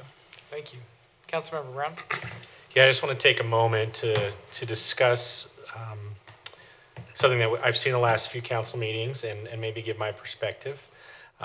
The workshop today was on another study that has to do with increasing development or increasing all sorts of things, and they all sort of have a similar tone. The unique thing about this study and the two previous studies we discussed that are required by the state, my house is in every single one of these studies. And it's not that funny to me in the sense that all of these sort of distill down our properties to economic value. And what I see is instead I see like a house that a West Valley police officer lives in, and a house that a teacher lives in, and a house that a woman purchased in the 50s and raised her kids and has been nothing but a great citizen to Midvale. I also see the chair of the Midvale Arts Council in these circles. And it's easy to, if you don't live there, to look at it and think these are great. And I think the intentions are good, and I think they are good. But I think we sort of lose a little bit of the humanity and the understanding that a lot of these people, now I know some responses are like, well, maybe don't live by a track station. Well, someone like my wife has lived there 30 years before a track station was or 20 years before a track station existed, right? And some people 30, 40, 50, 60 years before tracks existed, right? So it's hard for me to watch these come through where everyone, oh, look at all these great shiny opportunities. And the reason why I'm saying this is because when I look at the stuff that's not by my house, I'm like, oh, that looks cool, right? So it's really easy to spend someone else's money, so to speak. And if we're going to be doing these studies, we really need to respect the people that currently live there and support them as best we can, because sometimes these really just look like everyone in this circle, that what matter, and whether that's the goal or the intent isn't necessarily what I'm saying, is it just looks like it. Like, hey, we're just going to keep pounding these areas with studies until we get something different than what's already there. And I think that's really unfortunate. Some of these people, I think, are invaluable to Midvale. You can't put a dollar amount on, for instance, the police officer that doesn't work for UPD, but he is a great resource for our street. He is great at looking out for everyone around him, right? And I can't put a dollar amount that his property is worth $30 a square foot, opposed to the person next to him that they arbitrarily put at $10 a square foot on that map. So if we're going to keep doing these studies, which partially is required by law, we just have to manage it better, I think, and remember that there's people that are living there, and if there's these overlapping studies, there's got to be extra sensitivity, because at the end of the day, it feels like these people have just no say anymore. Like, even though they own the property, they don't have to sell it, they don't have to do anything. It's like, we're going to spend hundreds of thousands of dollars across multiple, I mean, how many people are there today? 5 or 6, and they might have had 5 or 6 more helping. And all the other studies, we're talking dozens and dozens and dozens of people that don't live here that are going to assign value that might not reflect how those people feel. And to be honest with you, it's a little threatening to me because I live there. And so if you guys could keep that in mind, council members, staff, whoever we hire to do these studies. That's all I have. Thank you. Councilmember Robinson? I have nothing tonight, Mayor. Thank you. Councilmember Glover? Nothing this evening. Okay, thank you. And City Manager report, Matt? Yeah, thank you for your comments. I would like we need to have probably a conversation on just to make sure I understand the nuance of kind of what you're saying on that, but I appreciate your comments. The only thing I was going to mention is that last year, I don't remember when we did discuss it, but we discussed a raised median project that was going to occur on Main and Wasatch. That was intended to create some right-in, rights-out in order to help with traffic and make that intersection a little bit safer. As you recall, we talked about it with this group. said that that could be a first phase because there were some concerns like should there be lights there, which was going to add a significant amount of cost to it. But we thought the group was okay with us proceeding with this project, see how that went and see if we need to continue on with it. Anyway, all of that is to say the contractor for that project has told us that they will start on February 28th. I just found that out today. We'll make sure we get communications out on that so that we can help people understand how that's going to impact traffic for the 2 weeks that they'll be working on that. That's all I have for this evening. Okay, thank you. All right, we're going to move on to our public hearing. We've just got one public hearing tonight. Consider proposed amendments to the fiscal year 2023 general fund and other funds as necessary. All right.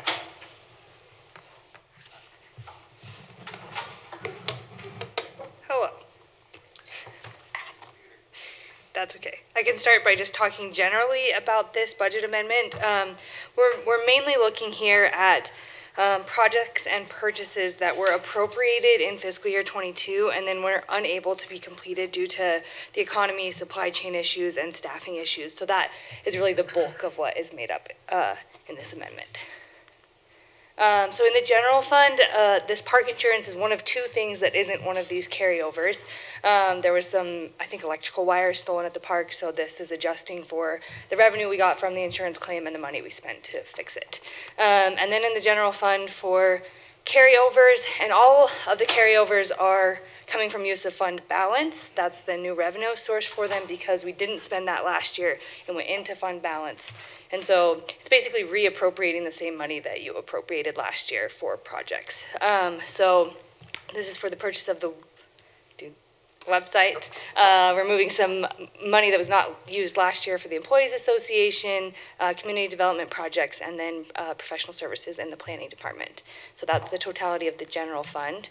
In capital projects, the projects that were unable to be completed is some facility maintenance, the Parks Master Plan, Transportation Master Plan, 7200 South Gateway Project, UDOT Canal Trail Study, some money for the mural program, and art house improvements for a total of about $450,000.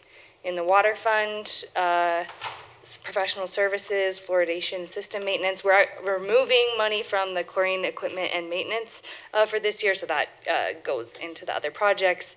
Moving forward, the capital projects money that wasn't spent last year and the money on the 700 West Vault. In the sewer fund, professional services, sewer manhole replacement, sewer line and manhole replacement, infrastructure maintenance, and then capital contributions to South Valley. Okay, so here's the other piece that is not just a carry forward, which is the cost of vehicles has increased significantly since we budgeted for them last year, Anyway, so we're purchasing this year 6 pieces of equipment, 12 vehicle replacements, and 1 additional vehicle. And from what we budgeted last year, we need an increase of about $270,000. The other piece of that is the hydrovac that was budgeted for last year is being rolled forward to be purchased this year. This is the way the fleet fund, it's an internal service fund, and so we are using the fund balance, and then we'll make adjustments in future budgets to make sure that these costs are appropriately paid for by the departments and funds that are using them. And then for information technology, they need to buy some backup batteries that they didn't purchase last year, so that's moving forward $10,000 for them. And that is it. Any questions? With that, I'll ask for a motion to open the public hearing. Mayor, I motion we open the public hearing. Second. A motion and a second. Any discussion? All in favor, please say aye. Aye. Yes. Okay, we are in a public hearing. Do we have any public comment? If anybody would like to comment on this item, you may step forward to the microphone and state your name for the record. Seeing none, is there a motion to close the public hearing? I move that we close the public hearing. Second. I have a motion and a second. Any discussion? All in favor, please say aye. Aye. Yes. Okay, thank you. Okay, we've closed it. Last chance. Any questions, comments from Mariah? Mayor, I just want to say, as I mentioned in my email, the way that we do that is incorrect. The public hearing is the agenda item, so we're in it whenever we start discussing that item. What we should motion for is to motion to allow public comment and then motion to end the public comment section, if that makes sense. I'm happy to change my language on that if Garrett is comfortable with that. Just so that there's some consistency and it's an easy spot to point to in our minutes. We've generally, while you're technically correct, we've generally still done the public hearing and closed the public hearing, so that way we can point specifically to the spot in our minutes to show that we met our statutory responsibility to do that, since it's referenced in state code as a public hearing, so public comment. Okay.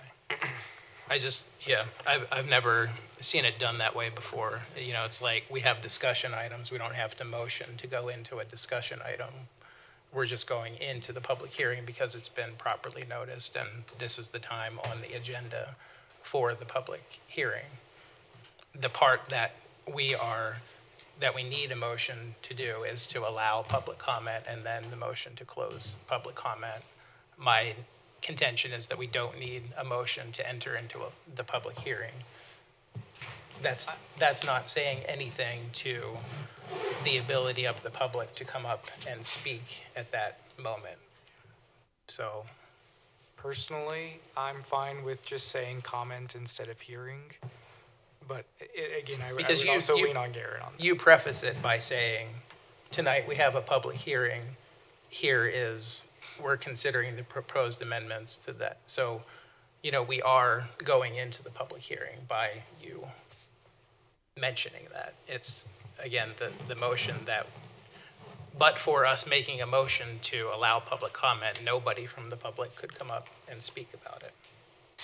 And we haven't been doing that. We've been opening a public hearing, which is not an appropriate motion. I appreciate your feedback. Garrett and I can talk about this, unless Garrett, you want to say anything else, but otherwise I think Garrett and I can talk offline on this.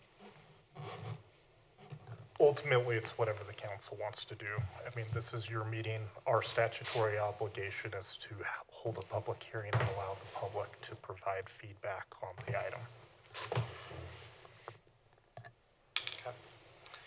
All right, we're going to move on to the consent agenda. We've just got one item. Consider minutes of January 17th. We needed a vote. We don't have an action item here. I'll second Paul's motion to approve the consent agenda. I think I did hear him say that, actually. That's what I heard.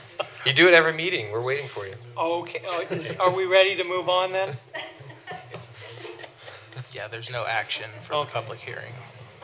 Yeah, because it's my first time presenting the information to you, so it's the first time you're seeing it. We'll have the action next time, as we discussed doing with budget items. Okay. Yeah. Okay. Thank you for that clarification, Ryan. All right. A motion that we approve the consent agenda? Second. We have a motion and a second. Any discussion on that? Rory, will you call roll? Yes, Councilmember Sperry. Aye. Glover. Aye. Robinson. Aye. Brown. Yes. And Gettle. Yes. Okay, that passes. Thank you. All right, our first action item of the night, consider resolution number 2023-R07, authorizing Mayor Stevenson to enter into a development agreement between Midvale City Corporation and Lotus BV Midvale LLC regarding the Lotus Ember multifamily project located at 195 West 7200 South. Vandeline. Good evening, Mayor and members of the City Council. I am coming with a development agreement for a project at 195 West, 7200 South. This agreement is here basically because our ordinance requires that step as part of a development approval in this zone. The Planning Commission approved the conditional use permit for the project in December. This is a multifamily development. It has 106 units, 4 stories tall, and it has structured parking all contained within the building. And the agreement really just reinforces what the Planning Commission already approved, There aren't any new things here.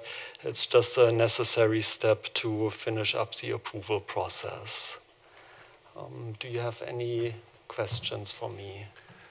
I have two. My first one is mostly in relation to the email. I appreciate getting the whole plan, but I don't know if it's because it's like a different format, but it like every time I try to look at it, it freezes my whole email. So I don't know if we get like a smaller, like a smaller attachment, because I can't get past this on my packet. And maybe I'm the only one that has that problem. Does anyone else have that problem? I've got the whole packet. Well, I have it, but as soon as I get to it, it like just shuts my email down. So I don't know if it's like too big. So that's like unrelated to the thing, but related before I forget. I've tried to look at this packet a couple times and I can't get past it. On your iPad or on your phone? On my iPad. And I don't know if I like need it. I don't know. We can talk about it later, but that's just like an actual problem I'm having today. And my other thought is I like the idea generally, but it goes back to my overall worry about this redevelopment in this area is we're not getting any mixed use, and it feels like everyone's sort of relying on the next group to sort of do a mixed use, and I don't know how we incentivize, because all we're getting is denser apartments, right? That's a rental unit, so the building type or the ownership type isn't unique or diverse, right? There's nothing different between this and Moda. And there's no mixed use, right? And I feel like if we don't fix this soon, like it's just every parcel is just gonna be that, and then all of a sudden it's just gonna be a corridor of apartments, and maybe that's what we want, and that's all that we can get there. I don't think that's the highest and best use for the exit to the two largest freeways in Salt Lake County and a track stop, right? Like, we should really be pushing a lot more than this. To me, this is just okay. Better than what's there, but I'm not always sold that something is better than nothing, and I don't know how we incentivize something more, whether that has mixed housing types or retail or something on the bottom floor. But to me, this is exactly what every time we have it, I'm like, this is a concern, and we just have no way of dealing with it. And I think it will be sad for Midvale if these just all develop the same. So just a question, does this replace the hospital or is it behind the hospital? It doesn't replace the hospital. This is the redevelopment of the office building that's northwest of the hospital. So if you imagine the the track stop. I know where the track stop is. It's currently the building that's there is immediately northeast, or you could say. So it's taking over that empty building? Yes, yeah. So it's redeveloping that entire property. So the empty building will be demolished and it will all be redeveloped. Is it going to take part of the parking out of the tracks? No. This all happens on that property. Side.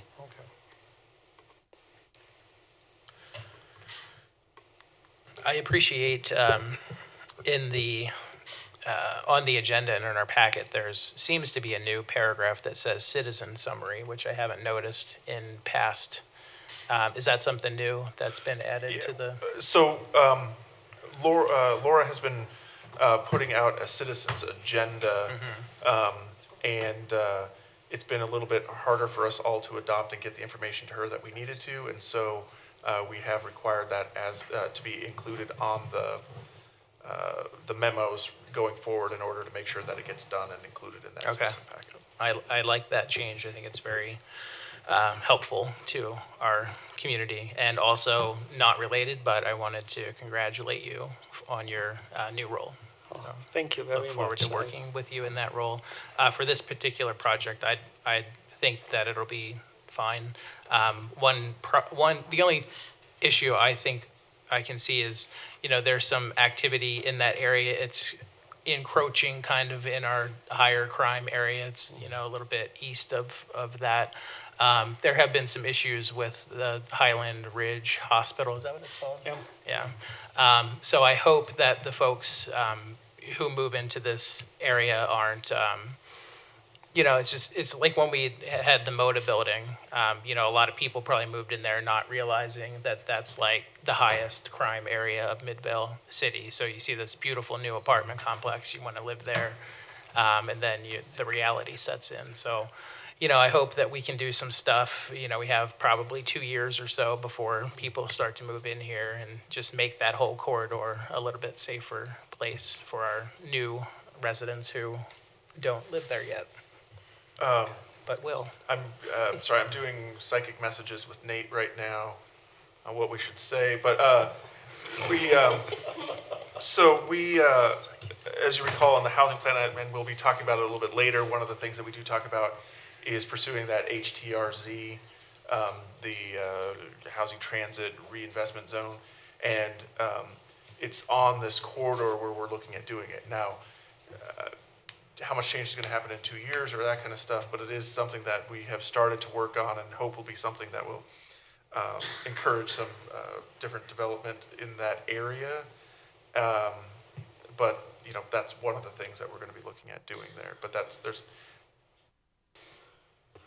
What do you want me to say? So there's one of the things that is good about the HTRZ, and I talked about this last time, is that it's a form of tax increment financing through the station area plan that we're doing there.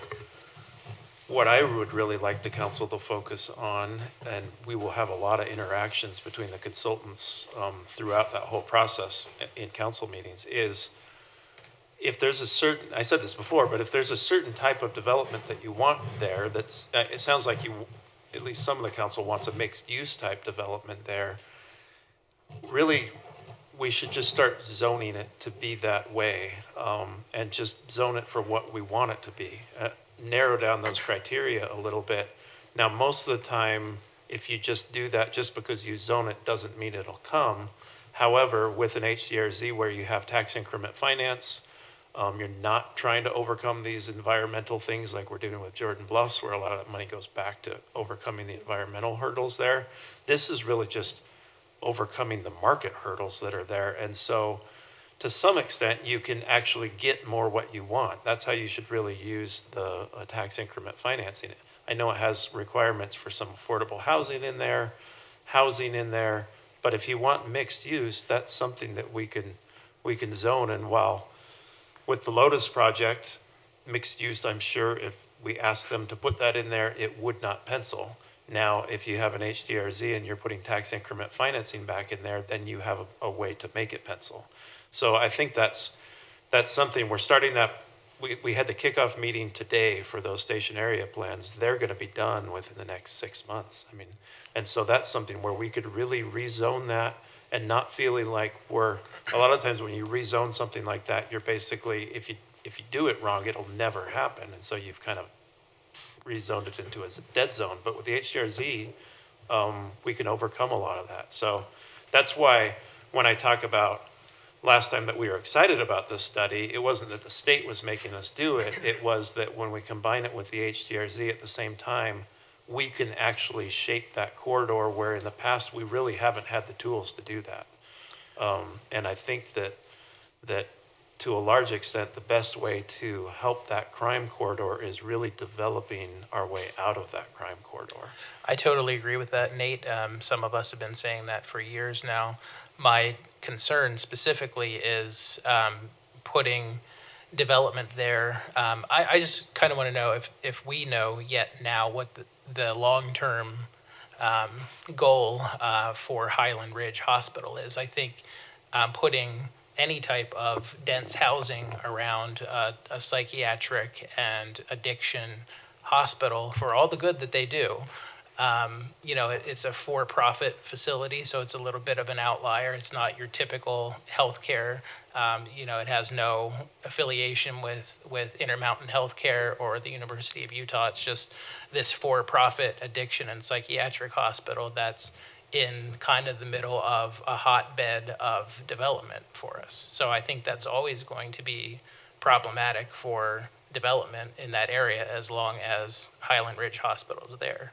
And I can say too, we've all heard they were cited just last year. Fox 13 had a report that said they've been cited, dozens and dozens of times over the past few years. So I don't think it's a great facility for what we want to do in that area. And hopefully, either if they're going to stay around forever, then hopefully they can do the things that they need to do to run a better facility. I wouldn't want to live next to it. That's all I'm saying.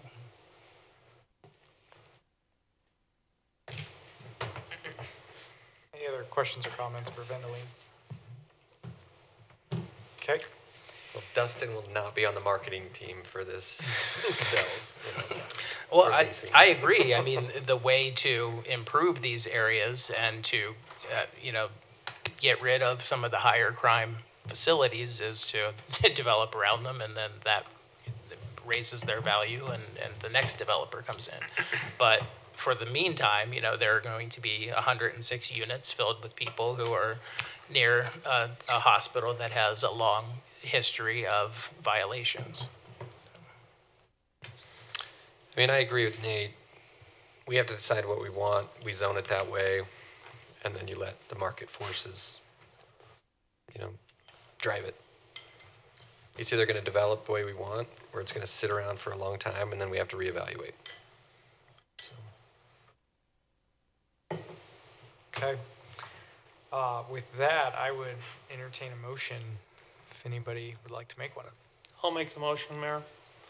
I move that we adopt Resolution 2023-R-07 authorizing Mayor Stevenson to enter into a development agreement between Midvale City Corporation and Lotus BV Midvale LLC regarding the Lotus Ember multifamily project located at 195 West, 7200 South.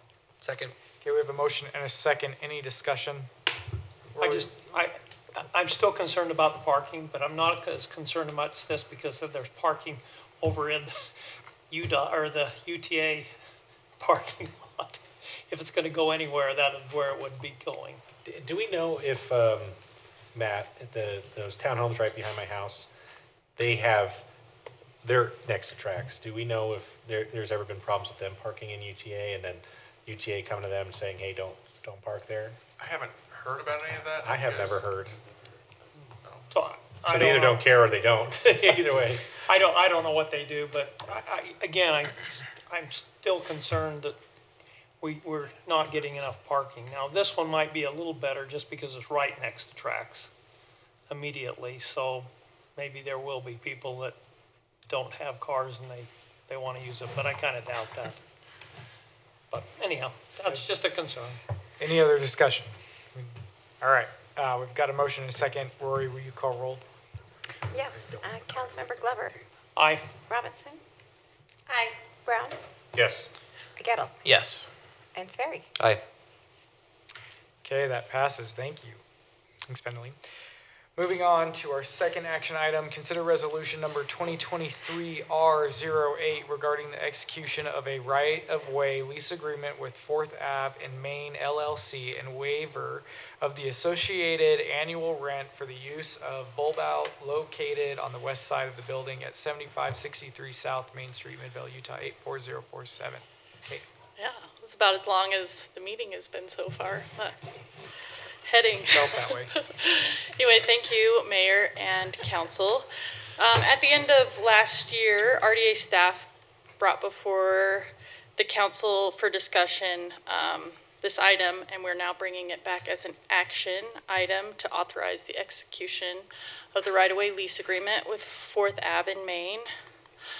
Just as a reminder, the property in subject of the right-of-way agreement is located just west of the building at 7563 West Main Street, where the proposed plan would be to construct a permanent bulb out for the use of outdoor dining. The key terms of the agreement are the same as before, and as was mentioned also before, we are requesting a waiver of the annual rent as staff believes that there is an offset based on the public benefit that the outdoor dining would provide.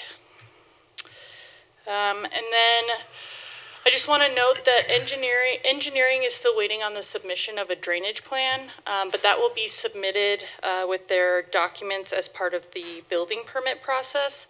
Therefore, we are recommending that the council authorize the execution of the right-of-way lease agreement, but have that be contingent upon the final approval by the city engineer.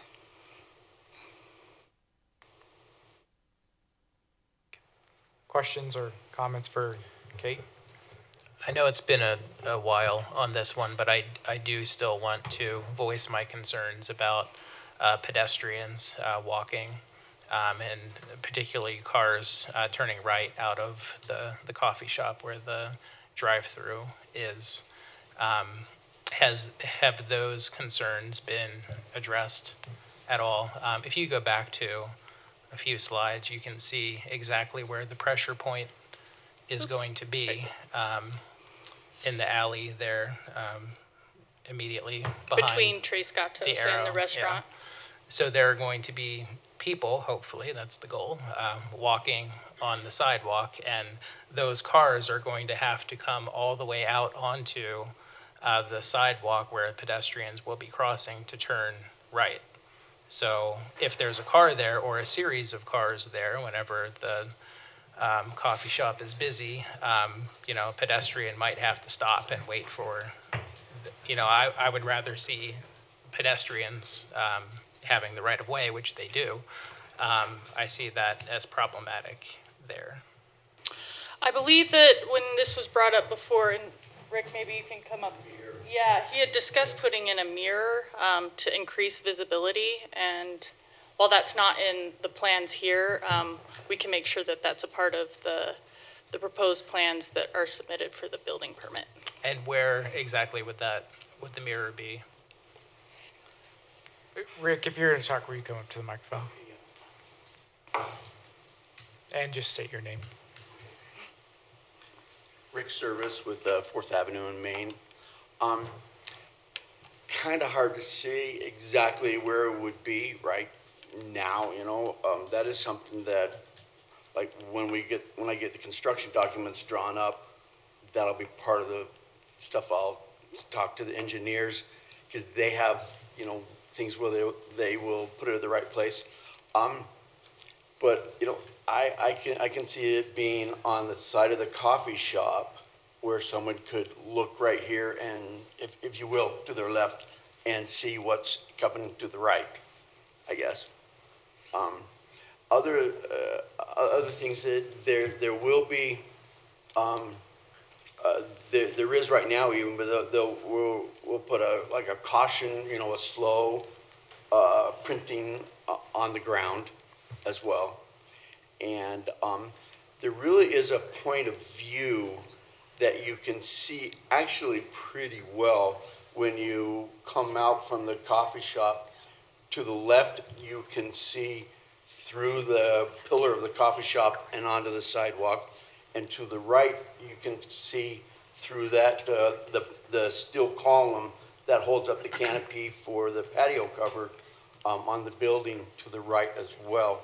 So I'd like to say you can see maybe better than we really think you can see pretty well, but you're absolutely right where there needs to be precautions taken on that.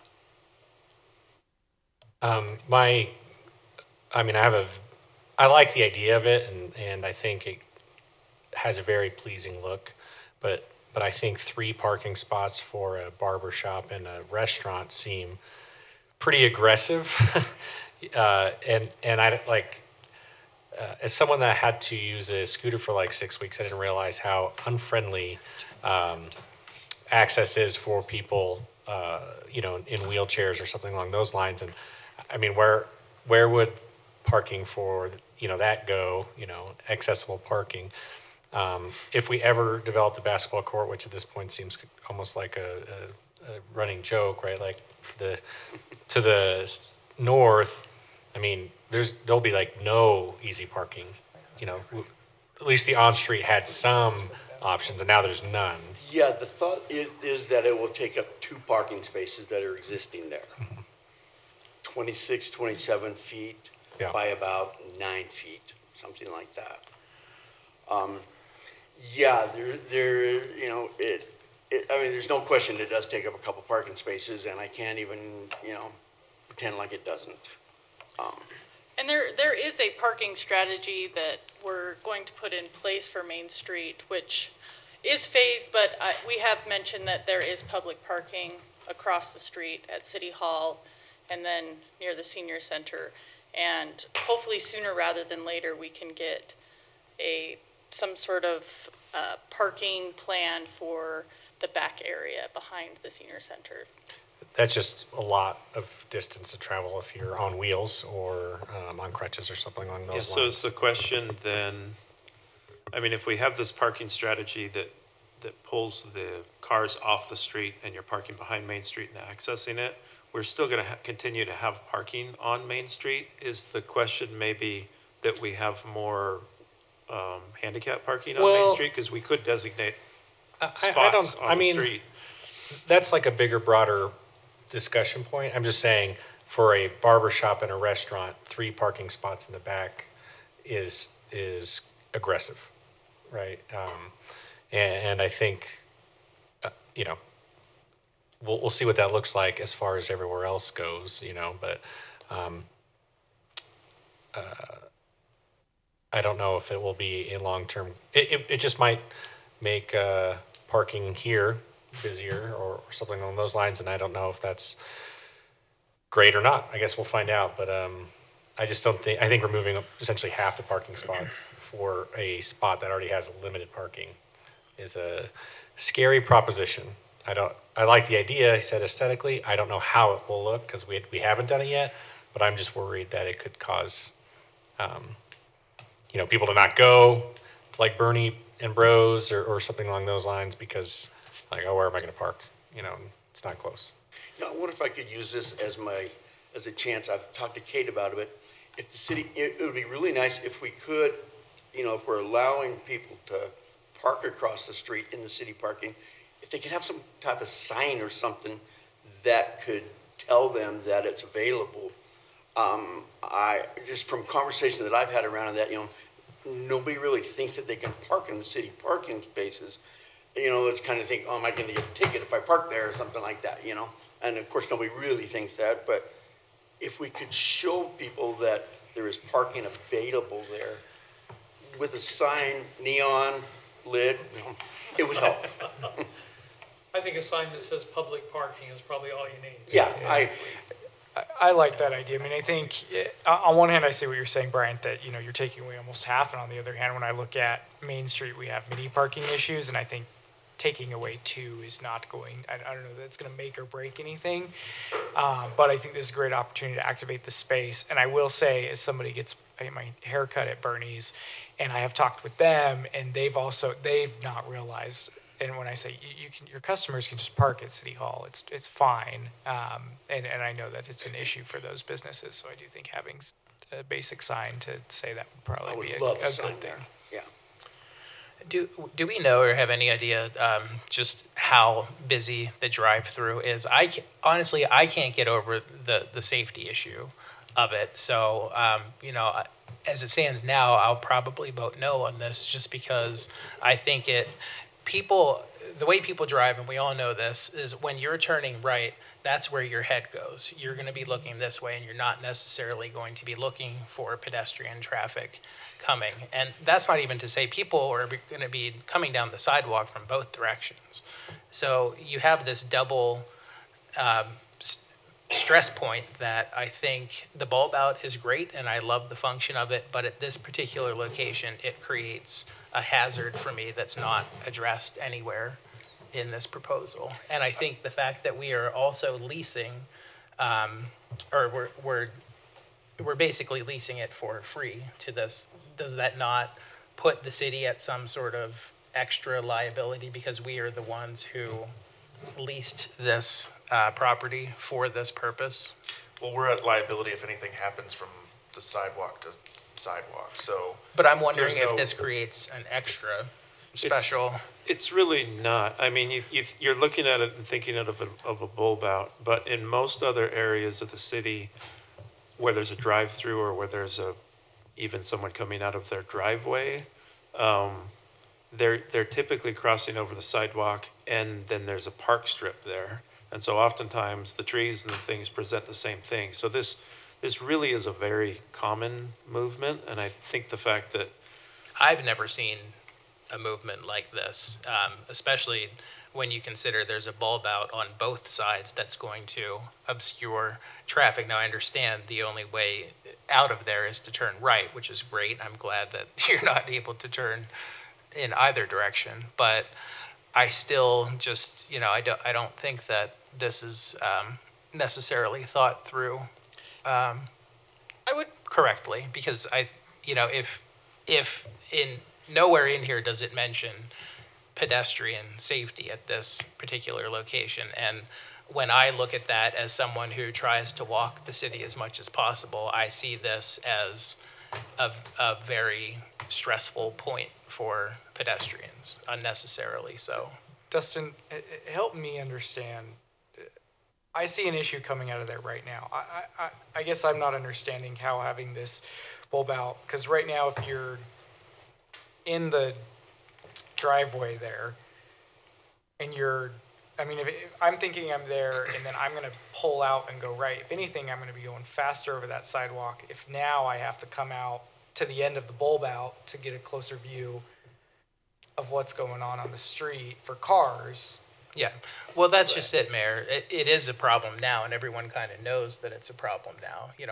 I've had many conversations with people who say that, it's not the safest thing to be pulling out of there. I've used that drive-through.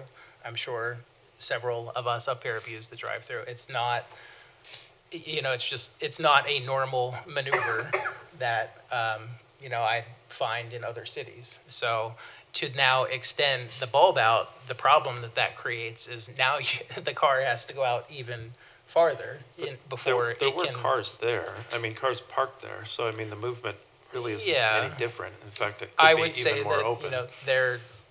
cars are not parked there 24 hours a day. A bulb out is going to be there 24 hours a day, and it's not going to disappear. So to answer your question, Mayor, the problem I see with this, number one, it's already a stressful point for pedestrians and automobile traffic. The bulb out creates a situation where the car has to go out even farther into the street before it can determine if it can safely make that turn. Wouldn't you go slower because of that? Well, I would. If I'm driving, I would too. I would Yeah. if I can see, like if the cars say there's nobody parked there, the way it is now, I'd have a tendency to go faster because I can see, whereas if it's out there, I'm going to go out to the end of it, look both ways, and then I'm going to go. I'm just thinking I would probably slow down. Yeah, I mean, 99% of people are going to do that, I would imagine. It's the 1% that doesn't that creates. So what's hard about this image, I got a gift card there once, and I went through the drive-through one time before the bulb outs were made. And I had my pickup truck, and I pulled to where my truck was in line with the building, and I sat there for like 30 seconds going, I just have to pull forward into the sidewalk because I cannot see at all, especially southbound. And I'm like, I hope there's like if a lady with the stroller has got her headphones in and not paying attention, I'm literally going to run over, because you cannot see until you stick your nose all the way into the sidewalk. I don't think the bulb out makes a difference. I just think it's an unsafe thing already. And so I've never used the drive-through again, because it is, I think everyone should try it. It literally is like, you have to commit to just, all right, I have to pull my car out into the sidewalk that I cannot see anyone on the sidewalk. Would it have increased visibility if maybe there were mirrors on both sides and tilted in a way that you could look and see? If everyone knows to look for a mirror and sees a mirror, and that's not necessarily a natural thing. So I agree that it's a massive, I really do think everyone who hasn't used a drive-through should, because it is very scary. I would recommend not doing that and just going in and getting your coffee. Yeah, 'cause so it's a scary situation. It's very, but I don't know if the bowl belt made, because I did it before either of the bowl belts were made, and I went, I'm never doing this again, because last thing I want to do is accidentally hit someone. Could I put a sign coming off of the building, so that someone has to really see it, read it, saying something, I don't know? I was going to say, caution? I have seen, there's a parking garage on 3rd South downtown that you come out and there's bulb outs on both sides. And it's wide enough that you can put the sign in the middle that says to watch for pedestrians before proceeding. So it could be something like that. But you can't, is what I'm saying. You have to pull your car out Yeah. into the sidewalk in order to watch for a pedestrian. Because you can sit there and wait and wait and wait and wait, but if someone's standing right on that corner, you have literally no idea. So to me, it seems like a safety issue. But again, I don't think that was before the bulb outs. I went, it's not worth it for me to do this ever again. I guess for me, I see, to me, the issue is that we have a drive-through on Main Street and not the fact that we're trying to activate the space. Yeah, and I think to that point, something to note is that our form-based code that we've put into place doesn't allow drive-throughs. So this is basically a one-off, the last and only drive-through. This came in right before the form-based code, so there won't be any more drive-through businesses on Main Street. I also want to say, I mean, I fully understand and respect the perspective that people have about the safety of what's going to go on there. I do, as we looked at this and, as we've kind of talked about it and we're looking at it from this, how do we make it, it's really more of almost more of an urban than the suburban standards that we look at. The areas that are not interesting, the suburban areas where you've got, all of this space and huge parking areas and there's no, sort of interesting features or dining on the street or any of that kind of stuff, is not the places it's the places you have to go. They're not the places you want to go. And if you look at like Sugar House or downtown Salt Lake City or any of those kind of places, whether people are coming out of parking structures or if you look at Sugar House where they've got like the tight alleys and the streets that are right up on the sidewalks, those are unsafe situations. And I'm not trying to say let's create unsafe situations, but what I am saying though is that the places that you want to go that are the most interesting are also the ones that have a little bit of nuance and challenge there. So if we can put mirrors or something like that, but I mean, this is not a unique thing. It's just unique to us. And if that's the way you guys want to go, I mean, that's the decision that you guys get to make. But I'm just saying, like, this is abnormal, and we're doing it because we want to be abnormal. There was a comment in the Murray Journal yesterday. My wife sent it to me. That's why I know. I don't normally read that rag, but there was a comment in there by a council member who's just appointed that went through and said that they want to work hard on doing something interesting with their downtown because they've been spinning their wheels for a while. And one of the things that's said in there is they're seeing cities like Midvale doing a better job with doing some of that stuff than what they're doing. And I see this as continuing for us to try to push to do something that is interesting and unique that we can do. And if you guys say no and this isn't safe enough, that's what we'll do. That's the policy. But we're going to continue to try to do things that are going to try to push what people are viewing as being normal because we want to make this an interesting area. Anyway, but, that's our take on it. And I agree with that. I agree with all of that. My issue was when this came to us last time, a few months ago, I raised these same concerns. And there's nothing in this packet or the recommended motion speaks to any sort of mitigation of that safety concern. It should have. You're right. I missed it when I reviewed the packet. We should have had that in there. And so if we added something as simple as, contingent upon appropriate pedestrian safety remediation, that would be fine. But, to not speak of it at all is I think was an oversight. Rick, would you be comfortable with that? Yeah, as you're saying, I'm just thinking, who would I go to on that? Is it a building, would it be through the building permit process? You know, once, I think what we would do, Nate, correct me if I'm wrong on this, but we would make it a contractual thing that would be in this agreement. So they would make a motion to approve it with that, and then we would add that into the contract. to be reapproved back here? No, we could just do it contingent that we will put safety measures in the pedestrian safety measures in the contract. And then Adam and I and Keith can review all of those and kind of make a determination if we think that that's solving the visibility issues, if you're comfortable with that as council.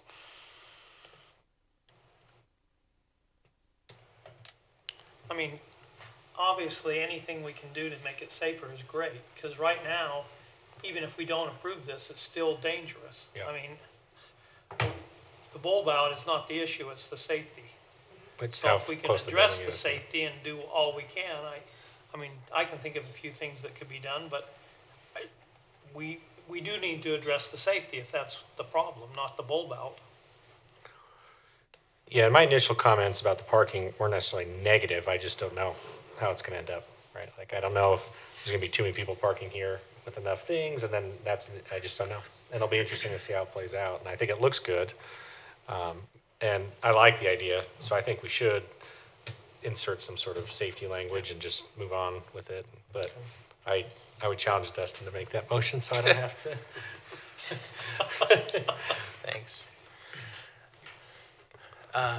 Mayor, if you're ready for a motion. I am. I will make the motion. I move that we approve resolution number 2023-R08, authorizing the execution of a right-of-way lease agreement with 4th Avenue and Main Street, contingent upon appropriate pedestrian safety measures approved by city staff, and contingent upon review and approval of the drainage plan by the city engineer, and waive the associated annual rent for the use of an existing bulb out located on the west side of the building at 7563 South Main Street, Midvale, Utah 84047. Second.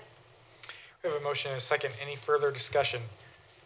Rory, will you call roll? Yes, Councilmember Robinson. Yes. Brown. Yes. Gettle. Yes. Sperry. Aye. And Glover. Aye. Okay, that passes. Thank you. Thank you. All right, moving on to item C, consider ordinance number 2023-002, amending chapter 3.02 of the Midvale Municipal Code regarding procurement. Mariah. Okay, there have been no changes since you've seen this the last couple meetings, so I'll just quickly go through this. Our procurement code exists to ensure that all such purchases or encumbrances that the city made are made equitably, efficiently, and economically.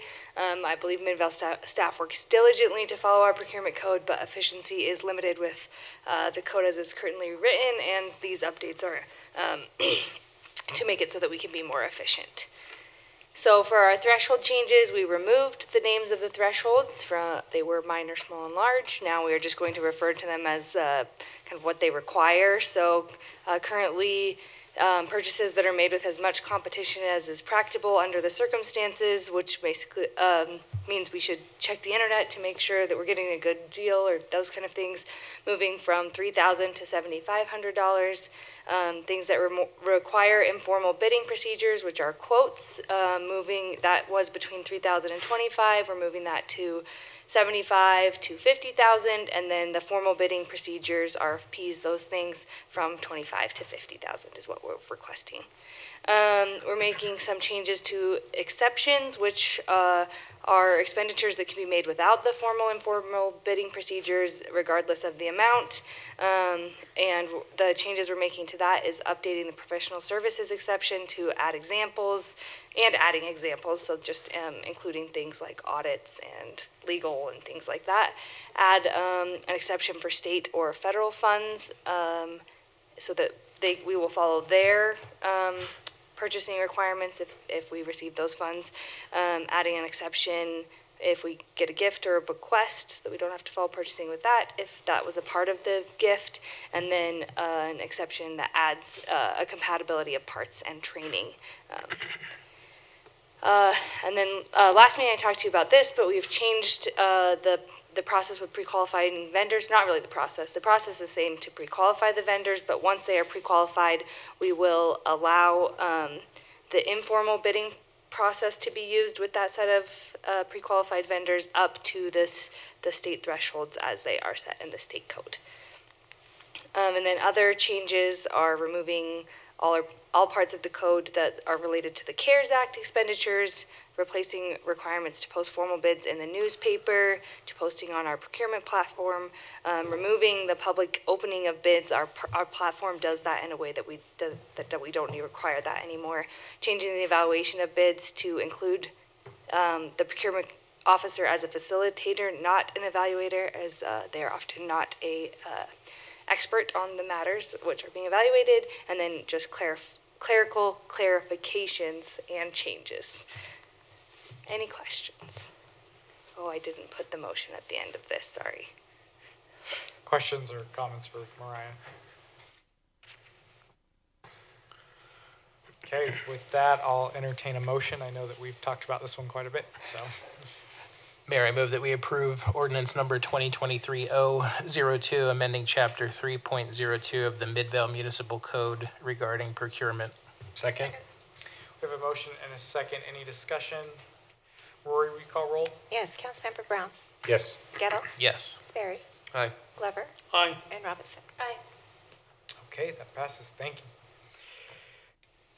Item D, consider ordinance number 2023-003, amending Midvale Code Section 810-030 and 810-060, Jordan Bluffs Institutional Controls Ordinance. Nate. Good evening, Mayor and Council. Glad to bring this back again. We had quite a bit of discussion on this, so I'll just summarize this, and we can continue to have discussion on it. What this is doing is just adding additional clarity to how the Bingham Junction institutional controls work. As that property continues to get developed and different property owners come on board, there's a need to have basically property owners associations associated with those different ownerships and their requirements to conform with the institutional control ordinance. Within that, we've added a layer of control in there, which is continuing to have the property associations or the owners associations in place for each property, but basically having a master, what's called a project association that oversees that. So there's multiple layers enforcing the institutional controls, as well as the city still continuing to have oversight on that. So we had quite a bit of discussion on this last time. There wasn't anything substantial that we changed. I will admit I did not watch Aaron Brockovich in between, but I'm very familiar with the movie. But we do have representatives from the Gardner Company here to provide additional context to why this is necessary as they continue to develop that property and have different ownerships involved, especially, I mean, this has been brought about because of the Zions building that's been built there and the ownership that Zions has. So any questions for me or any questions for the Gardner Company? Have them come up and explain why they need it. I think they would be happy to do that. And they've been here for a while, so. Yeah, we appreciate your patience, and if you just make sure you state your name for the record. Absolutely. Matt Wynn with the Gardner Group. So really this came about for a couple of reasons. One, and there's a long history out there at the Jordan Bluff site, obviously, and I'm not going to pretend I understand the complete history. But when reviewing the Midvale Code, it appeared that a big part of the concern out there was individual owners putting shovels in the dirt and digging into contaminated soil. As this site is being developed, it is more commercial, and part of the things we get with redeveloping this site is there's protections that we get from the federal government by becoming a bona fide prospective purchaser, or BFPP. Any owner of the ground out there qualifies as a BFPP as long as they follow the institutional controls. What we're finding, especially with Zions being out there, is that they don't want to keep that control necessarily with an owners association. They feel like they can do that better themselves. And most sophisticated commercial groups would feel the same because they want to protect their own interests in the property. What we have, the way this has been drafted, is there is a project level association that has overall control of the site. The main function of this amendment is to allow the individual property owners to take primary responsibility for making sure that the institutional controls are followed, with oversight from the project association. So you actually built in 2 layers of protection over that, as opposed to just putting on an overall owners association. And so Zions certainly wants to have control and make sure that they protect themselves by qualifying as a BFPP. And we certainly want to provide that. We also addressed some of the concerns that the staff at Midvale had regarding if there is a for sale residential project out there, that there would be a property owners association over that would have primary responsibility to make sure that the institutional controls are followed. So the main concern is just making sure that the owners have control over that property to make sure that they don't lose their BFPP status, and that there is an association, overarching association, that helps guarantee that. Does that make sense? Explain what that status is for the federal government. What is that? BFPP is a bona fide prospective purchaser. If you qualify for that status, then the federal government doesn't hold you liable for any problems that can come from the contaminated soil, as long as you follow their regulations. So if something happens and they followed it, then does the federal government Correct. step in and mitigate it? Correct. Any other questions? What is the Property Owners Association? How many members are in that currently? Currently, it would be the Gardner Group and the Zions Company as owners. But if anybody else actually owns property out there, then they would become a member of that. Yeah, I was going to say, I mean, more members will come as the site's developed, right? Correct. And as if it's sold. There's certainly a possibility that as it's developed, Gardner Company would own the ground still. But yes, if we sold the ground, yes, absolutely. How does it work on the park that we end up, who becomes liable for that? Well, under this, if Midvale being the owner, Midvale would have to follow that as well. And So, sorry. no, go ahead. Yeah. And we already have, we're the 3rd layer of responsibility for following the institutional controls. But once we take that over, we would be, we'd fall into the spot of Zions, essentially. You'd be the primary for what you own. Yeah, we become a member of the Property Owners Association, right? Actually, the provision in there says you will not be a member of the association. That's a protection for you guys, so we can't assess you guys. like that. Or I'm sure you do. But you would have primary responsibility to make sure that you're following the institutional controls. And that's part of the responsibility you'd have, is accepting property. I just want to clarify Absolutely, yeah. what all this does. Absolutely.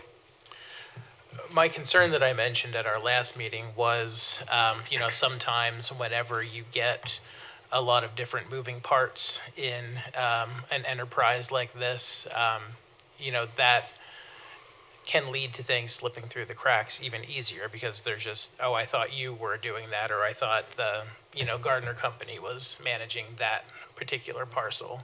So that's the concern that I expressed with this. Is there any, how can you assure us that that won't be the case? I actually think this simplifies the process, because it does put primary responsibility on the owner, and they do know that. Part of qualifying for a BFPP or that status is you actually have to create an operations, maintenance, and monitoring plan. And that's actually how this came up in the first place with Zions, as we were working through that plan with them. And the question came up as who does have responsibility. Zion wants it. We'd like them to have it. And so I think this actually clarifies that and puts the responsibility on the owners, with the association there to back that up and make sure that it gets followed. And I see that for, the Gardner Company and for Zions. That makes sense. You guys are reputable companies who probably don't want something to happen where you poisoned thousands of people. That makes sense. However, not knowing what's coming in there in the future, there could be a business who buys property there who doesn't have the same bottom line that you guys have, the same. And so then to self-identify a problem that's going to be very costly for them might be, something that either they don't report openly or, just kind of is known to them and not to the greater group. So that's why. Sure. If I may address that. One is you're talking very large parcels out there. These are large commercial properties. They are very expensive. Most groups that are going to come in are going to have a value that's going to be similar to Gardner's or larger. And so I don't see that. They're going to be very sophisticated and able to do this. The second aspect of that is that there is the project association that will still have a presence out there. And they will be watching. I mean, that's part of the job out there. And so this is actually a double layer of protection, whereas before you just had the owners association who is not on site all the time and actually creates a greater risk of having a problem than having the actual property owner that's there and on site all the time knowing that they can prevent it. So someone who is to buy a future parcel, they're out there digging, they're already responsible for whatever might occur. And now. Well, certainly they're not at this point. That's what we're trying to make this happen. Certainly, but with this, the owners association would be responsible at this point. Okay. And so with this, it would make it so the owner would be responsible. They would have to develop according to the DSP plan, the design site plan that would be put together. And they'd be responsible from day one of construction. Correct. Okay. So Matt, I mean, and Dustin, you clarify. I want to try to restate your concern, see if we address it. I think he's concerned. You've got an owner, landowner, or business, whatever that is out there. They're not complying with the standards.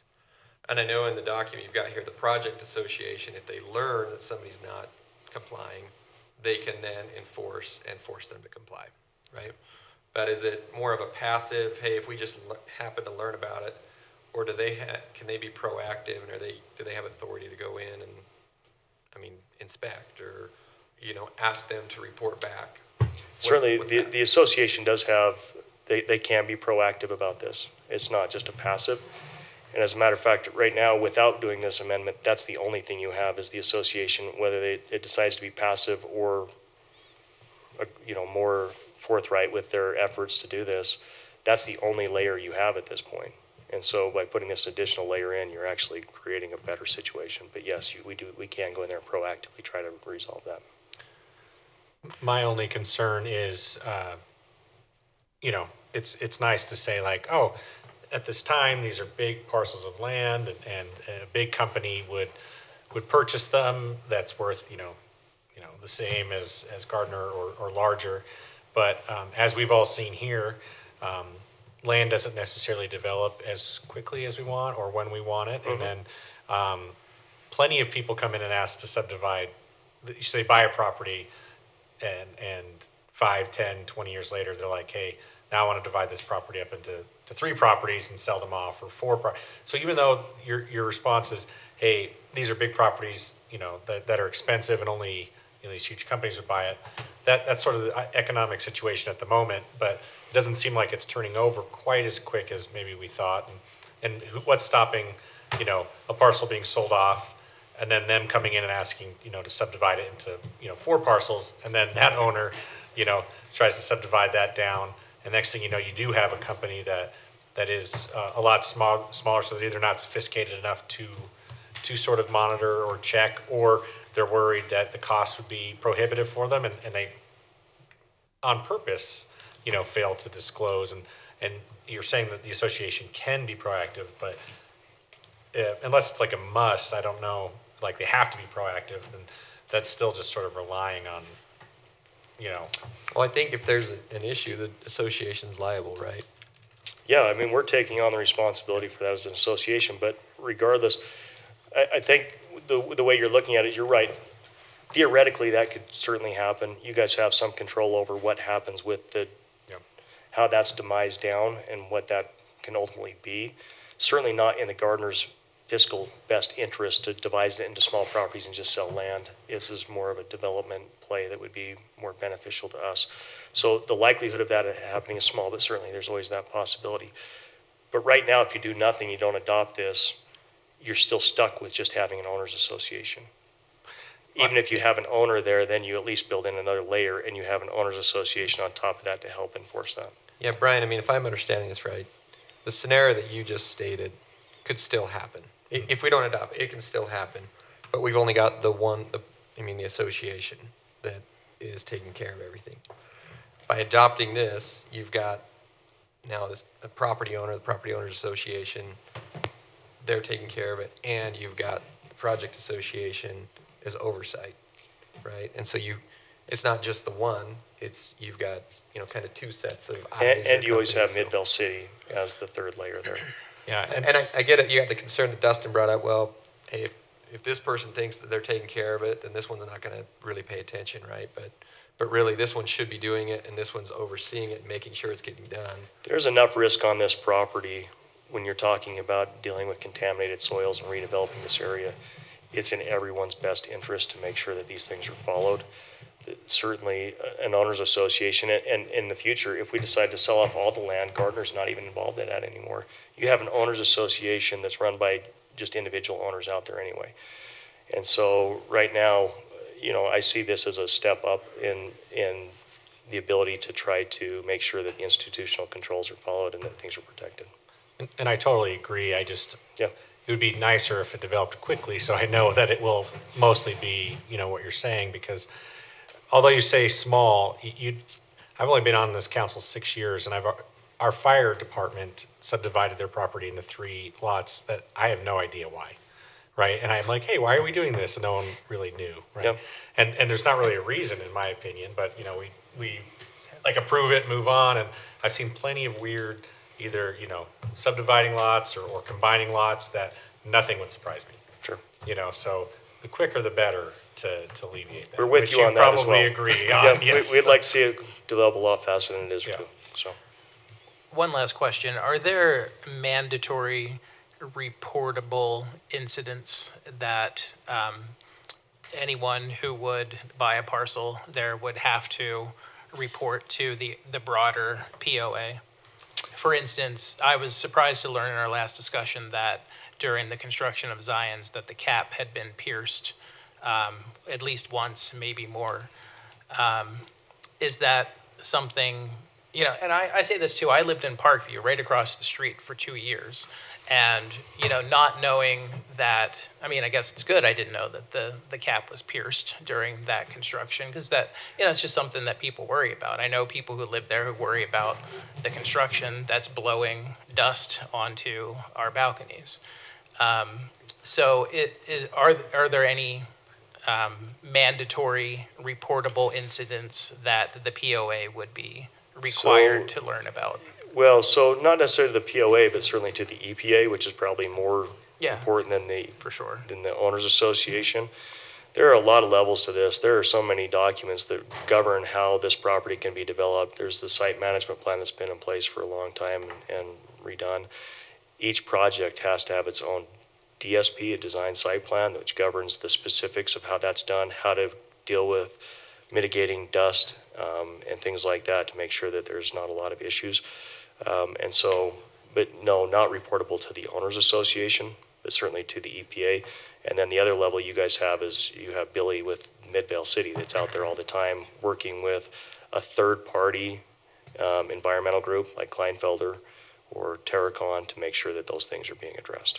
So if the cap were pierced in the future, at the very least, from the city's perspective, Billy would know about it. Mm-hmm. Okay. Absolutely.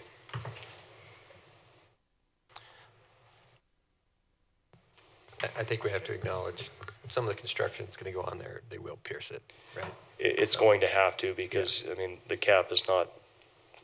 I think we knew when they were doing the development. That's one of the reasons you guys did all those tests, right, for the pylons and stuff. So That's exactly you knew it was right. going to go through. Well, we still, knew it well before. Yeah, it may happen. Hopefully it doesn't, we can all cross our fingers for that. But when it does, that obviously creates an incident that, has the potential of harming the public. I mean, it's not like, if you mitigate it quick enough, it won't, but there's that potential, and that's what makes it so risky developing back there. Yeah, and that's where the DSP comes into play to make sure that we have procedures in place to make sure that that's mitigated. All right. Any other last minute questions, comments? If not, I would entertain a motion. Mayor, I move that we approve ordinance number 2023-003, amending Midvale Code Chapter 8.10.030 and 8.10.060 Jordan Bluffs Institutional Controls Ordinance. Second. We have a motion and a second. Any discussion on that? Rory, will you call roll? Yes, sorry. Clearing my throat. Councilmember Gettle. Surprising everyone, yes. Sperry. Aye. Glover. Aye. Excuse me, Robinson. And Brown. Yes. Okay, that passes. Thank you, Mayor, and Council. We appreciate it. Yep, appreciate your patience tonight. I know it's been a long meeting. Was it worth the wait? Absolutely.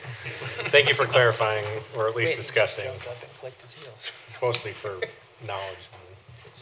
That's helpful. All right, item E, consider ordinance number 2023-004, adopting the general plan moderate income housing element amendment. Maggie. Hello, everyone. Late evening, good to be here. I'm excited to talk more about the HTRZ zone. And I should also let you know that this did go to the Planning Commission last month, and they recommended moving forward with the HTRZ recommendation. I've also met with Workforce Services, the Housing and Community Development Department, sent them our amendment, and if this passes tonight, we will be in compliance. So I verified that. Just want to share that good news before I get into this.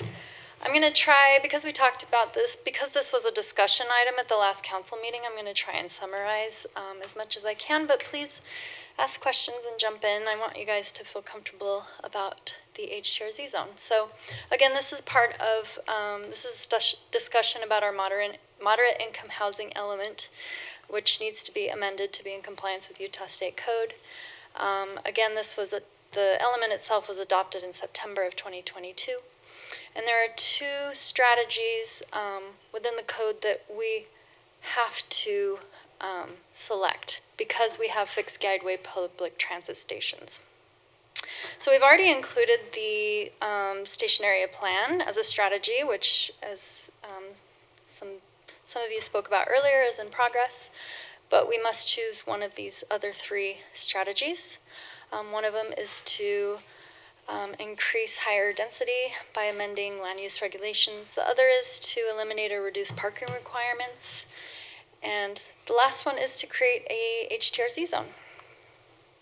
And the strategy Q in the code is the one that we are recommending for adoption. So again, a housing and transit reinvestment zone encourages development around our transit corridors to address housing crisis, increase housing in Midvale City, and this would have to happen within either a 4th mile radius of a light rail and bus rapid transit stations or a 3rd mile radius of frontrunner stations. So the core objectives are to increase the use of public transit, increase affordable housing and other housing options, water conservation, air quality improvement, including mixed-use development, all of this around these transit investment corridors and increase access to employment and education opportunities. So because we have in Midvale City 3 light rail stations, everything highlighted in yellow would be the requirements for an HTRZ zone. That includes making sure that 10% is dedicated to affordable housing, that our zoning allows for 51% of the developable land be for residential, and at least 50 equal to 50 or more dwelling units per acre.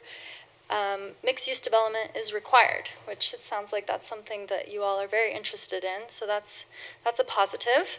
And we need to make sure that there's a reasonable amount of units that have more than one bedroom. And again, 4th mile radius from the station, and we're required, maximum acres are 100 acres, and those can be non-contiguous. And this is similar to an RDA or CDA area, meaning that we could get up to 80% of tax increment captured. That's over a 15-year period per parcel, phased over 30 years. And then sales tax increment is about 15% of the sales tax is captured, and that goes into the TTIF funds, or TTIF funds, which is the Transit and Transportation Investment Funds, which we can apply for that funding.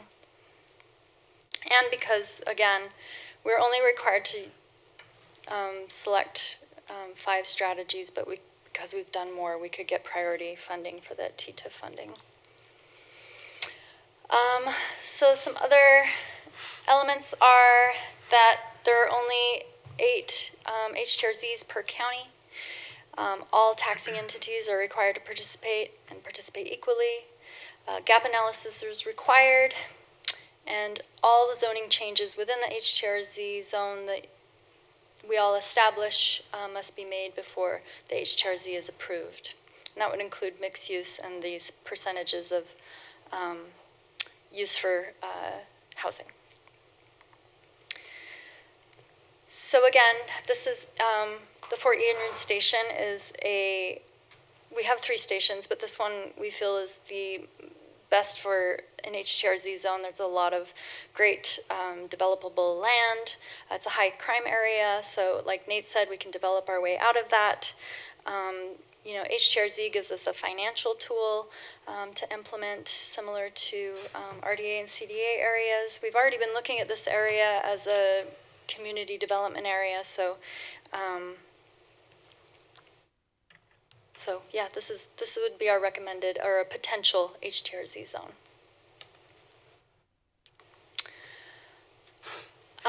Here's a list of all the what the tax increment funding can be used towards. So housing costs, parking, development costs, purchasing land, and the cost of bonds, and the gap analysis that we're required to get. Just a quick overview of how to create a HTRZ zone. This goes through the Governor's Office of Economic Opportunity. Again, we have to do a gap analysis. They're the ones that contract the person or the group that would be doing that and coordinating all that. And then the required entities, as listed at the bottom, are required to form the committee, and then there's a public hearing, and if approved, all the taxing entities are required to participate. And unless you have any questions, we have a motion before you. Am I mistaken? The county right now, or in Salt Lake County, there can only be 8 HTRZs. So what, from my understanding, I don't know that any have been enacted, or maybe one. So in theory, if all 8 were taken up before we could do this, I mean, where does that leave us?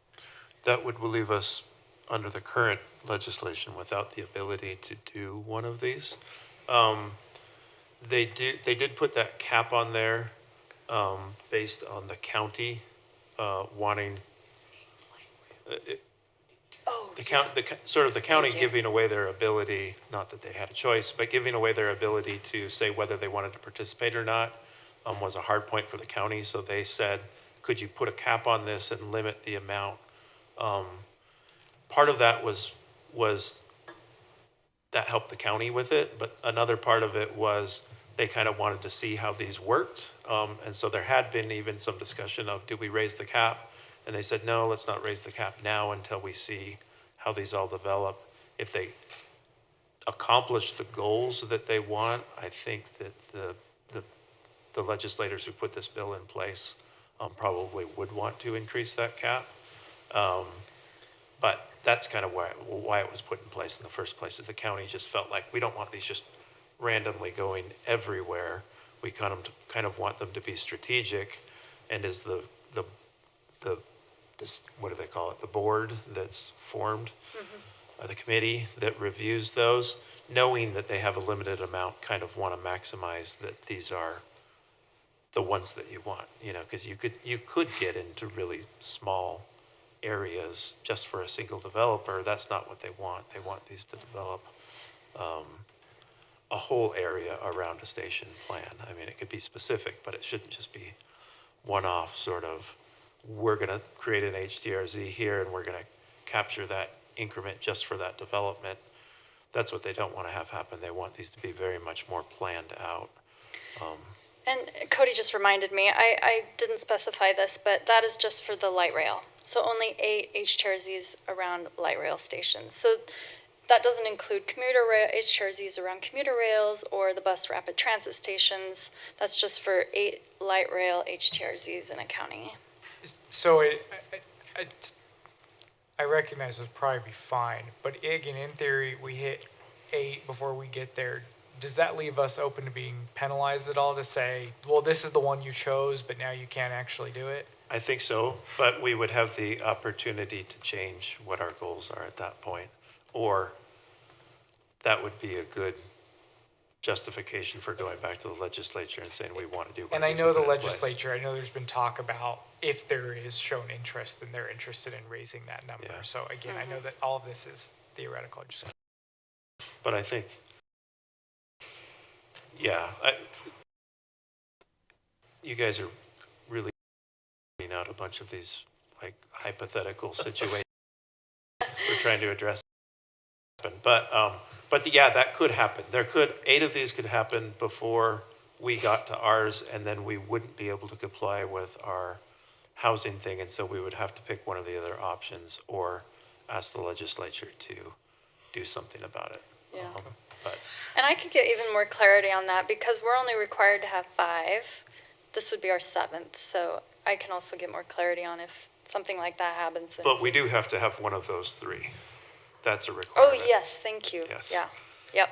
This will put us in compliance with the statute as it stands. So the state will approve this, and then if hypothetically there are 8 that happen before us, we already have an approved plan, then go back and look at it, or would need to raise the cap on it. Okay. Yeah. Thank you. Fingers crossed. Any other hypothetical questions? Well, just to follow that with, one of them has been done in Sandy that went to the board already. We know of 3 others that are planning it, so Yeah. they're in the Where are same they? stages of planning it that we're in, where they have to go through the whole planning process. So right now, I don't think we're in danger of it. The thing, one of the things, who knows what's going to happen with this, they are making some changes on this bill this year. One of the things that they're changing is allowing stations that don't yet exist to potentially apply to be an HDRZ. That, I think we're still going to be fine, but what that does is, there was a limited number of stations that potentially increases that number based on, what they're thinking there is stations that would be in the Point of the Mountain development where the prison is now. So that was why they were initially saying, well, if we're adding more places that they can potentially do these HDRZs, should we be raising the cap now? And they ultimately, at least at this point, have said no, because we think that 8 is still going to cover what we need. But we'll see. Would those be out of Salt Lake County, though, if they're No, down? they wouldn't be. That's in Salt Lake County. That's in Oh, it Draper. is? Yeah, so that's within Salt Lake County. Okay. So that's the only thing, that legislation hasn't passed, and it could get changed a little bit still. And that's the bill that they've talked about potentially raising the cap in, so. Thank you. All right, if there's no other questions or comments, I'll entertain a motion.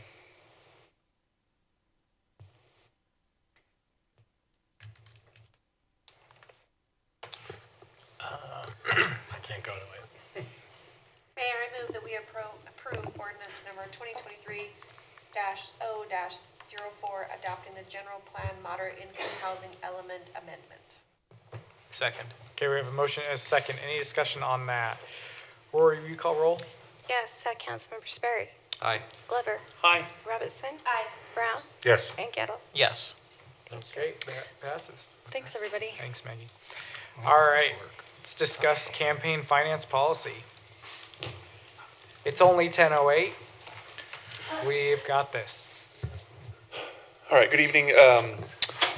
Councilmember Gettle had requested that we look at our current campaign contribution and other regulations around campaign contributions.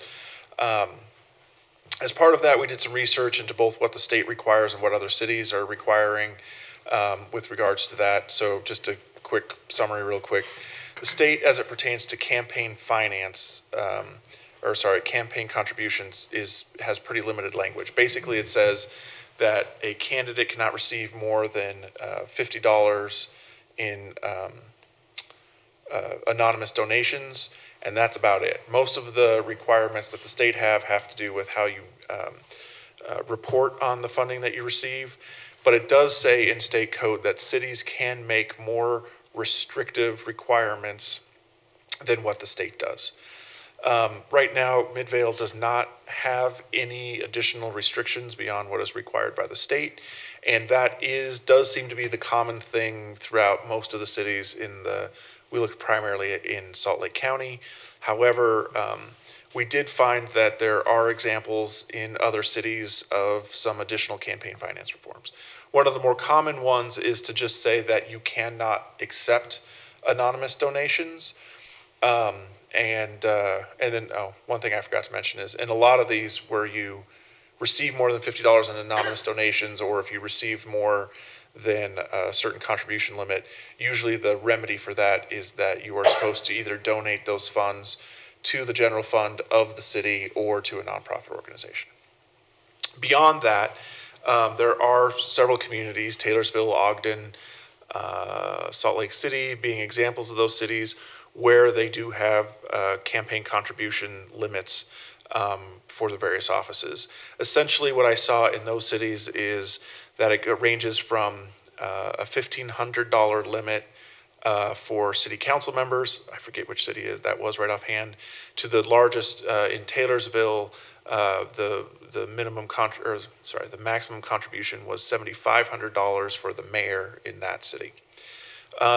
So we have some leeway in what we can do. In addition to that, Councilman Gettle had also asked me to look into a policy that existed in Salt Lake City, which places limitations on the ability to someone to contribute to someone running for municipal office if that person has business before the city. Generally, what that looked like is if you sell goods to the city or involved in a land transaction, and typically it made it so that the period of time that you can't donate in some of those situations was from when you initiated negotiation with the city to when the contract that you negotiated expires. Now, that doesn't go to, say, like development agreements or other things that go on for 25 years. There are some other sort of nuances with that I'll cover in a second. So, generally, like I said, there are a few cities that have the campaign finance limits. There are some additional restrictions that some cities have. One other thing before I get to my questions that I have for you this evening is that Garrett and I have been talking a little bit about what the potential for First Amendment limitations are on what we can set for campaign contribution limits. There have been some cases particularly at the federal level, talking about campaign funding as speech. But what I'm looking from you tonight is sort of direction. We'll pursue that direction, and if we bump up on any challenges, then we'll bring that back to you at that time when we could look into it. But as of right now, clearly there are cities that are doing campaign contribution limitations. So the general gist of what I was hoping to get out of you this evening is direction for us. So the first thing is, does it seem like the majority of the council are interested in us pursuing campaign contribution limitations? If so, is sort of the range or thought that you have on what those limitations should be? Should there be additional things than just a limitation on the amount of funds that are contributed? And then the final two things, because in some ways, we will just administer whatever it is you want us to administer with regards to these limitations, and I'm not putting my thumb on that at all. But my finger on the scale, whatever the proper, it's getting late, I'm losing it. But where I do have some concerns is just about what your expectations are around the actual administration of some of these. And then the other part is like what the expectations would be for penalties if we did go down this road. On that administrative side, as we look at, I mean, I think that there's sort of, it's relatively, if we just look at what the amount is. But when we get to some of these issues about preventing people who have business before the city in donating, we just run into an issue of we'd have to create a sort of a new process in order to do that. Because right now, for example, a lot of that information is something that Rory receives, but Rory doesn't necessarily know, the reporting. But we don't really know, she doesn't really know what businesses we're starting to have conversations with, so it gets into this thing of when does a negotiation begin? How do we keep track of when a negotiation has begun so that we can sort of review the documents to see if anyone is not complying with it? And then, just sort of staying up on that. And, if we only have a couple people running, some of those things aren't too hard. If we ended up having a lot of people running and a lot of donations, that would be something that would be more difficult for us to be able to administer in a way that we felt certain we were catching everything. So all of that, I sort of laid out the questions, but if you guys have any thoughts with regards to this so that we can start working on a policy, if that's the direction you want us to go, that's what I'm looking for. So I guess the first question, are you interested in campaign contribution limitations? My perspective has always been, and I've said it a few times, one, I think we need to set a contribution limit. I think that's the most important. Whatever it said about anonymous donations, I think we should defer to the state statute that speaks directly to that. I don't think we need anything more restrictive than that, and I don't know of anyone who's ever received an anonymous donation for more than $50. I'm also a proponent of restricting the ability to donate to a candidate if you are in some sort of business with the city, whether that's direct business, like you said, selling goods or merchandise to the city, or also those who are working actively with our planning department on specific projects throughout the city, I think should have some sort of restriction on their ability to donate to a candidate that they prefer.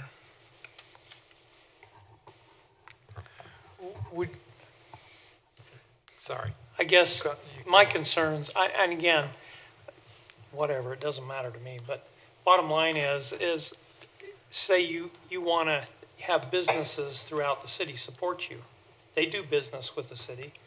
They have business licenses and stuff, but they work, some of them own businesses, some of them have businesses in Midville, and they want to support a candidate that they think that'll support them. So well, I think, for your own business, for example, if you wanted to give me money, I'd be happy to take it. But what I'm saying, but you don't understand what I'm saying. Yeah, but I see what you're saying. Like you have to pay a business license every year. So technically, I guess, one could argue that, hey, no business should be able to give money because they pay a permit each year. That's not the sort of thing that I would be advocating for. It would be, someone, with a very clear financial benefit from the city, more so than that of a business permit. And it wouldn't impact anyone's ability. Like, if you wanted to hang a sign at your business for any candidate, you'd be able to do that when anyone else would. The only time I get uncomfortable with it is if they receive tax increment, especially if they want to adjust tax increment. Yeah. Because I mean, I'll just. otherwise, I don't think any other scenario is problematic in my mind, like what you're saying. But the fact that there's rumblings that some entities want to adjust the tax increment, trying to be like really like gentle on this, you know, and and like, so what if that entity all of a sudden funds like, you know, 3 new candidates to run, and then all of a sudden they have a vested interest to maybe, you know, make changes to money that they receive through something like tax increment. I think that's the only time and I don't even know if that totally is like the worst thing ever, but it just always, you know, makes me kind of go, oh, is this a good idea to have? I guess I really struggle with this one because there's the world I want to live in, and then I think there's the world we do live in, and everything that we talk about with this, my mind keeps going, but how?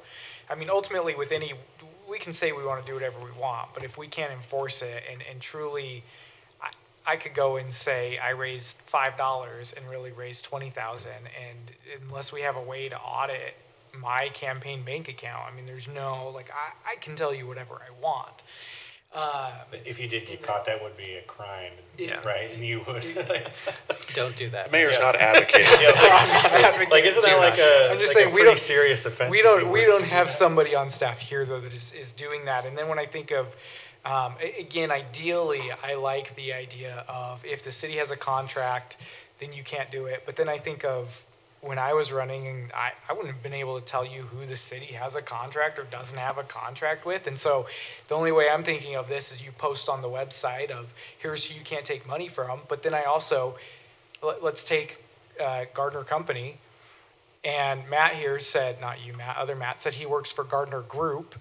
They're going to have different LLCs. And so how do Or we, he are we, contributes individually. are we going to say you can't do any affiliation at all? Maybe that's the case, but again, having worked campaigns, I've seen a lot of sketchy situations happen because what happens is you give a limit and somebody says, oh, I want to donate $20,000 to you, but I can only donate $2,000 and that's my max. Well, I'm going to donate $2,000 to you, and I'm going to get my family member to donate $2,000 to you, and that's where I think again it's this world I want to live in. But really, what I've seen is that the more restrictions you create, you just make people want to give you money, they're going to give you money, and it just gets sketchier the way that they come out to do it in a legal way.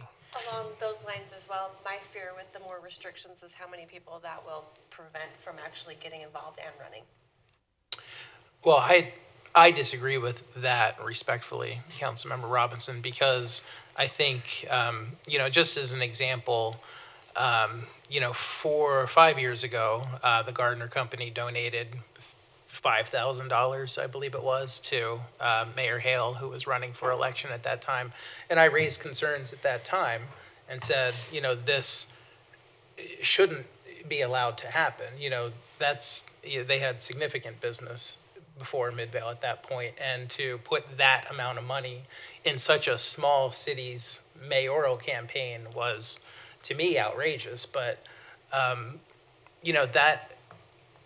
that kind of money can absolutely, for the size of Midvale, $5,000 to any mayoral candidate could very well propel them to victory. And someone who has much better ideas, who doesn't have that $5,000 endorsement by someone who has millions of dollars of investment in our city, that definitely handicaps that person who just doesn't have the support of those big corporations. I think I would clarify, I'm okay with the limits, but I think when we get into Yeah. when and what facilitates a business relationship with Midvale and how do we enforce that, that becomes a very complicated matter. And I agree. I'm okay with that. I'm willing to drop that altogether because if you're a good candidate and Gardner Company, I'm going to pick on them because I can. If they want to donate the maximum allowable number, 1,500, whatever we make it, if you're a good candidate and that's your opponent, then you should find someone else who is willing to donate to you and say, well, hey, look, this company has put $1,500 into my opponent. Could you do that for me?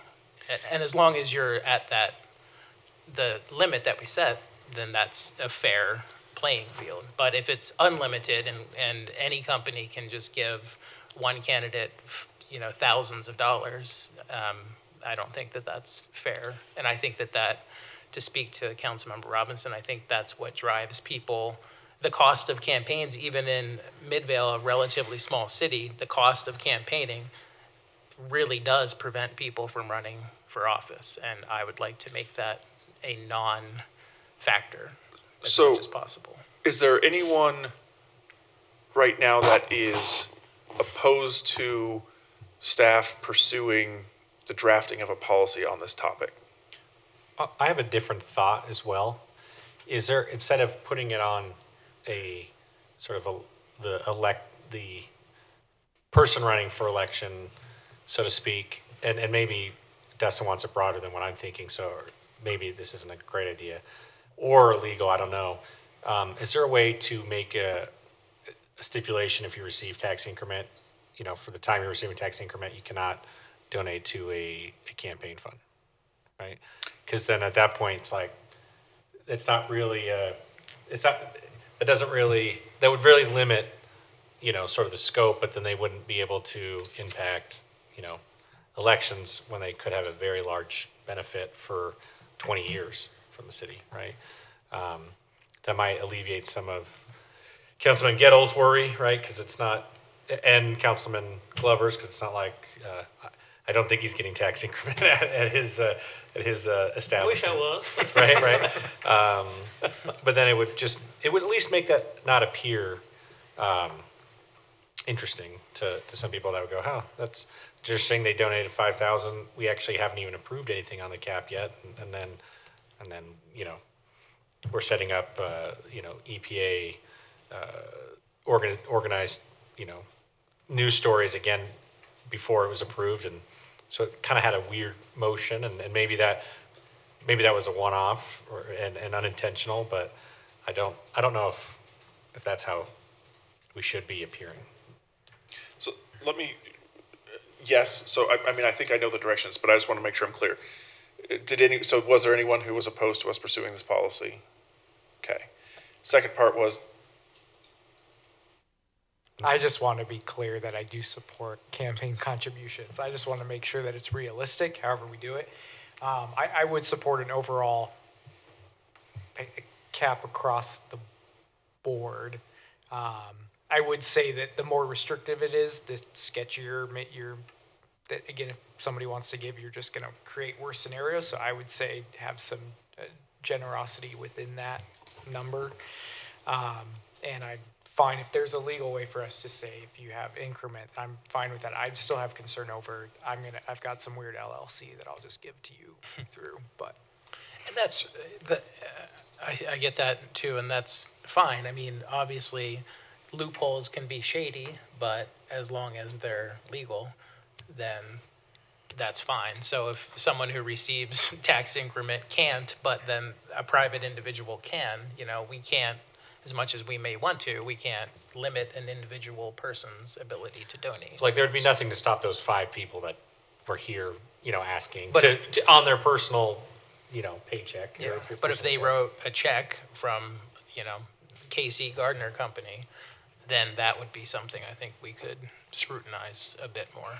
well, we'll look into what language we can have around that, and you guys can look at that. But so I did hear campaign contributions. It seems like that As long as they're not so small. I mean, I guarantee you, from the first time I ran till now, it costs a lot more to run now than it did back then. Everything's expensive. These yard signs and everything else that you do. And I think for Gets real expensive. Salt Lake City, which would have an exponentially higher cost to run a race in Salt Lake City. They have $3,700 for the mayor and $800 or so for the council. From an individual. From an individual, yeah. I'll And just that's say that aggregate. of my experience, though, it is Salt Lake City where I think I've seen some of the sketchiest Yeah. getting donations Yeah. to candidates. Well, Salt Lake That's City where- also, to your point, has a plethora of rules as well. And as long as we don't muddy those waters, I think we'd be fine if we just set a contribution limit for now, see how that works, and see if our next election implodes. Mayor and council make it the same? No, I think that we should have more leeway for a mayoral candidate, as it's, in theory, more expensive to run a citywide race than a council district. As long as it says $1 million, I'll be good. Infinite. So, Paul, do you have a lower limit that in your mind? I don't know, I haven't even thought about it, but I just want to make sure that you can, especially those that can't afford it, I mean, that they can get enough to be able to run. Right, no. If you're starting out and trying to run against an incumbent, you got a uphill go all the way anyhow, and if you can't raise enough money to do it, then it's really tough. It's also interesting, just from my perspective, you know, when I first ran against an incumbent 5 years ago, I raised $1,300 and won. And in 4 years later, I raised $15,000, and it was just, you know, it's one of those things that's like, to me, it was like a little gross. I didn't feel, you know, people just wanted to, you know, I asked people to give money, but also there are just people out there, like, here's $3,000 from the Salt Lake Realtors Board. Like, okay, I'll take it because that's great. It helps me get my message out, but I would like to not have received $3,000 from them because it's, you know, it's honestly, it's a waste of money and it's only used for political influence. So should we make the limit 3,000? Should I just write it as 3,000? Sorry, I'm not doing that because of your story, but I'm just like, we can adjust it later, but like right now, is there anyone who thinks it needs to be less than 3,000? For council or for mayor? Whichever, I just need some. I think a council limit should be maybe like 1,000 per individual, and then the mayoral maybe like 3 or 3,500 or so. So you could still theoretically raise 15 grand. It would just be from 15. Yeah, you'd have to do it with smaller donors. So I'm gonna write it as 1,000, 3,000. I mean, I think even to be fair, like a mayoral district is 5 times the population of a council district, so why not 1 and 5? Okay. Does that make that makes sense, right? Yep. I was actually gonna say a similar thing, but I thought that, okay, that's perfect. Council, mayor, and then the primary thing is what I heard you say, Dustin, was that you were okay with it focusing on the limits and not necessarily getting into the contractual thing, but then Bryant, you threw out the tax increment. So if I just write it as we're just focusing on the tax increment side of things for now, is that? It would not necessarily be written into some sort of election, whatever you're writing. It would be in like the tax increment. Like if you receive tax increment, you would put the onus on the business to not donate, not on the council to know who the tax increment is, right? So it'd be in your contract with whoever receives tax increment and the policy related to tax increment. We'll work on the most elegant way of getting that done. I hear what you're saying, but we'll. Like we know who, generally, the incumbents have an easier time knowing who's receives tax increment, and I probably don't even know. But like someone running that's new. You wouldn't know some of the earliest ones that were still receiving it, but. And I still think I would like to, if that is the way this goes, I would like to see a list posted on where our financial statements go on the website of saying, these are entities, candidates, you should not, because it's not, as much as I would like to trust a business to say, I'm not going to try to give somebody money, I think they might still do that. And again, as a non-incumbent, or even as an incumbent, you may not realize. And there needs to be some sort of enforcement mechanism as well that we need to discuss.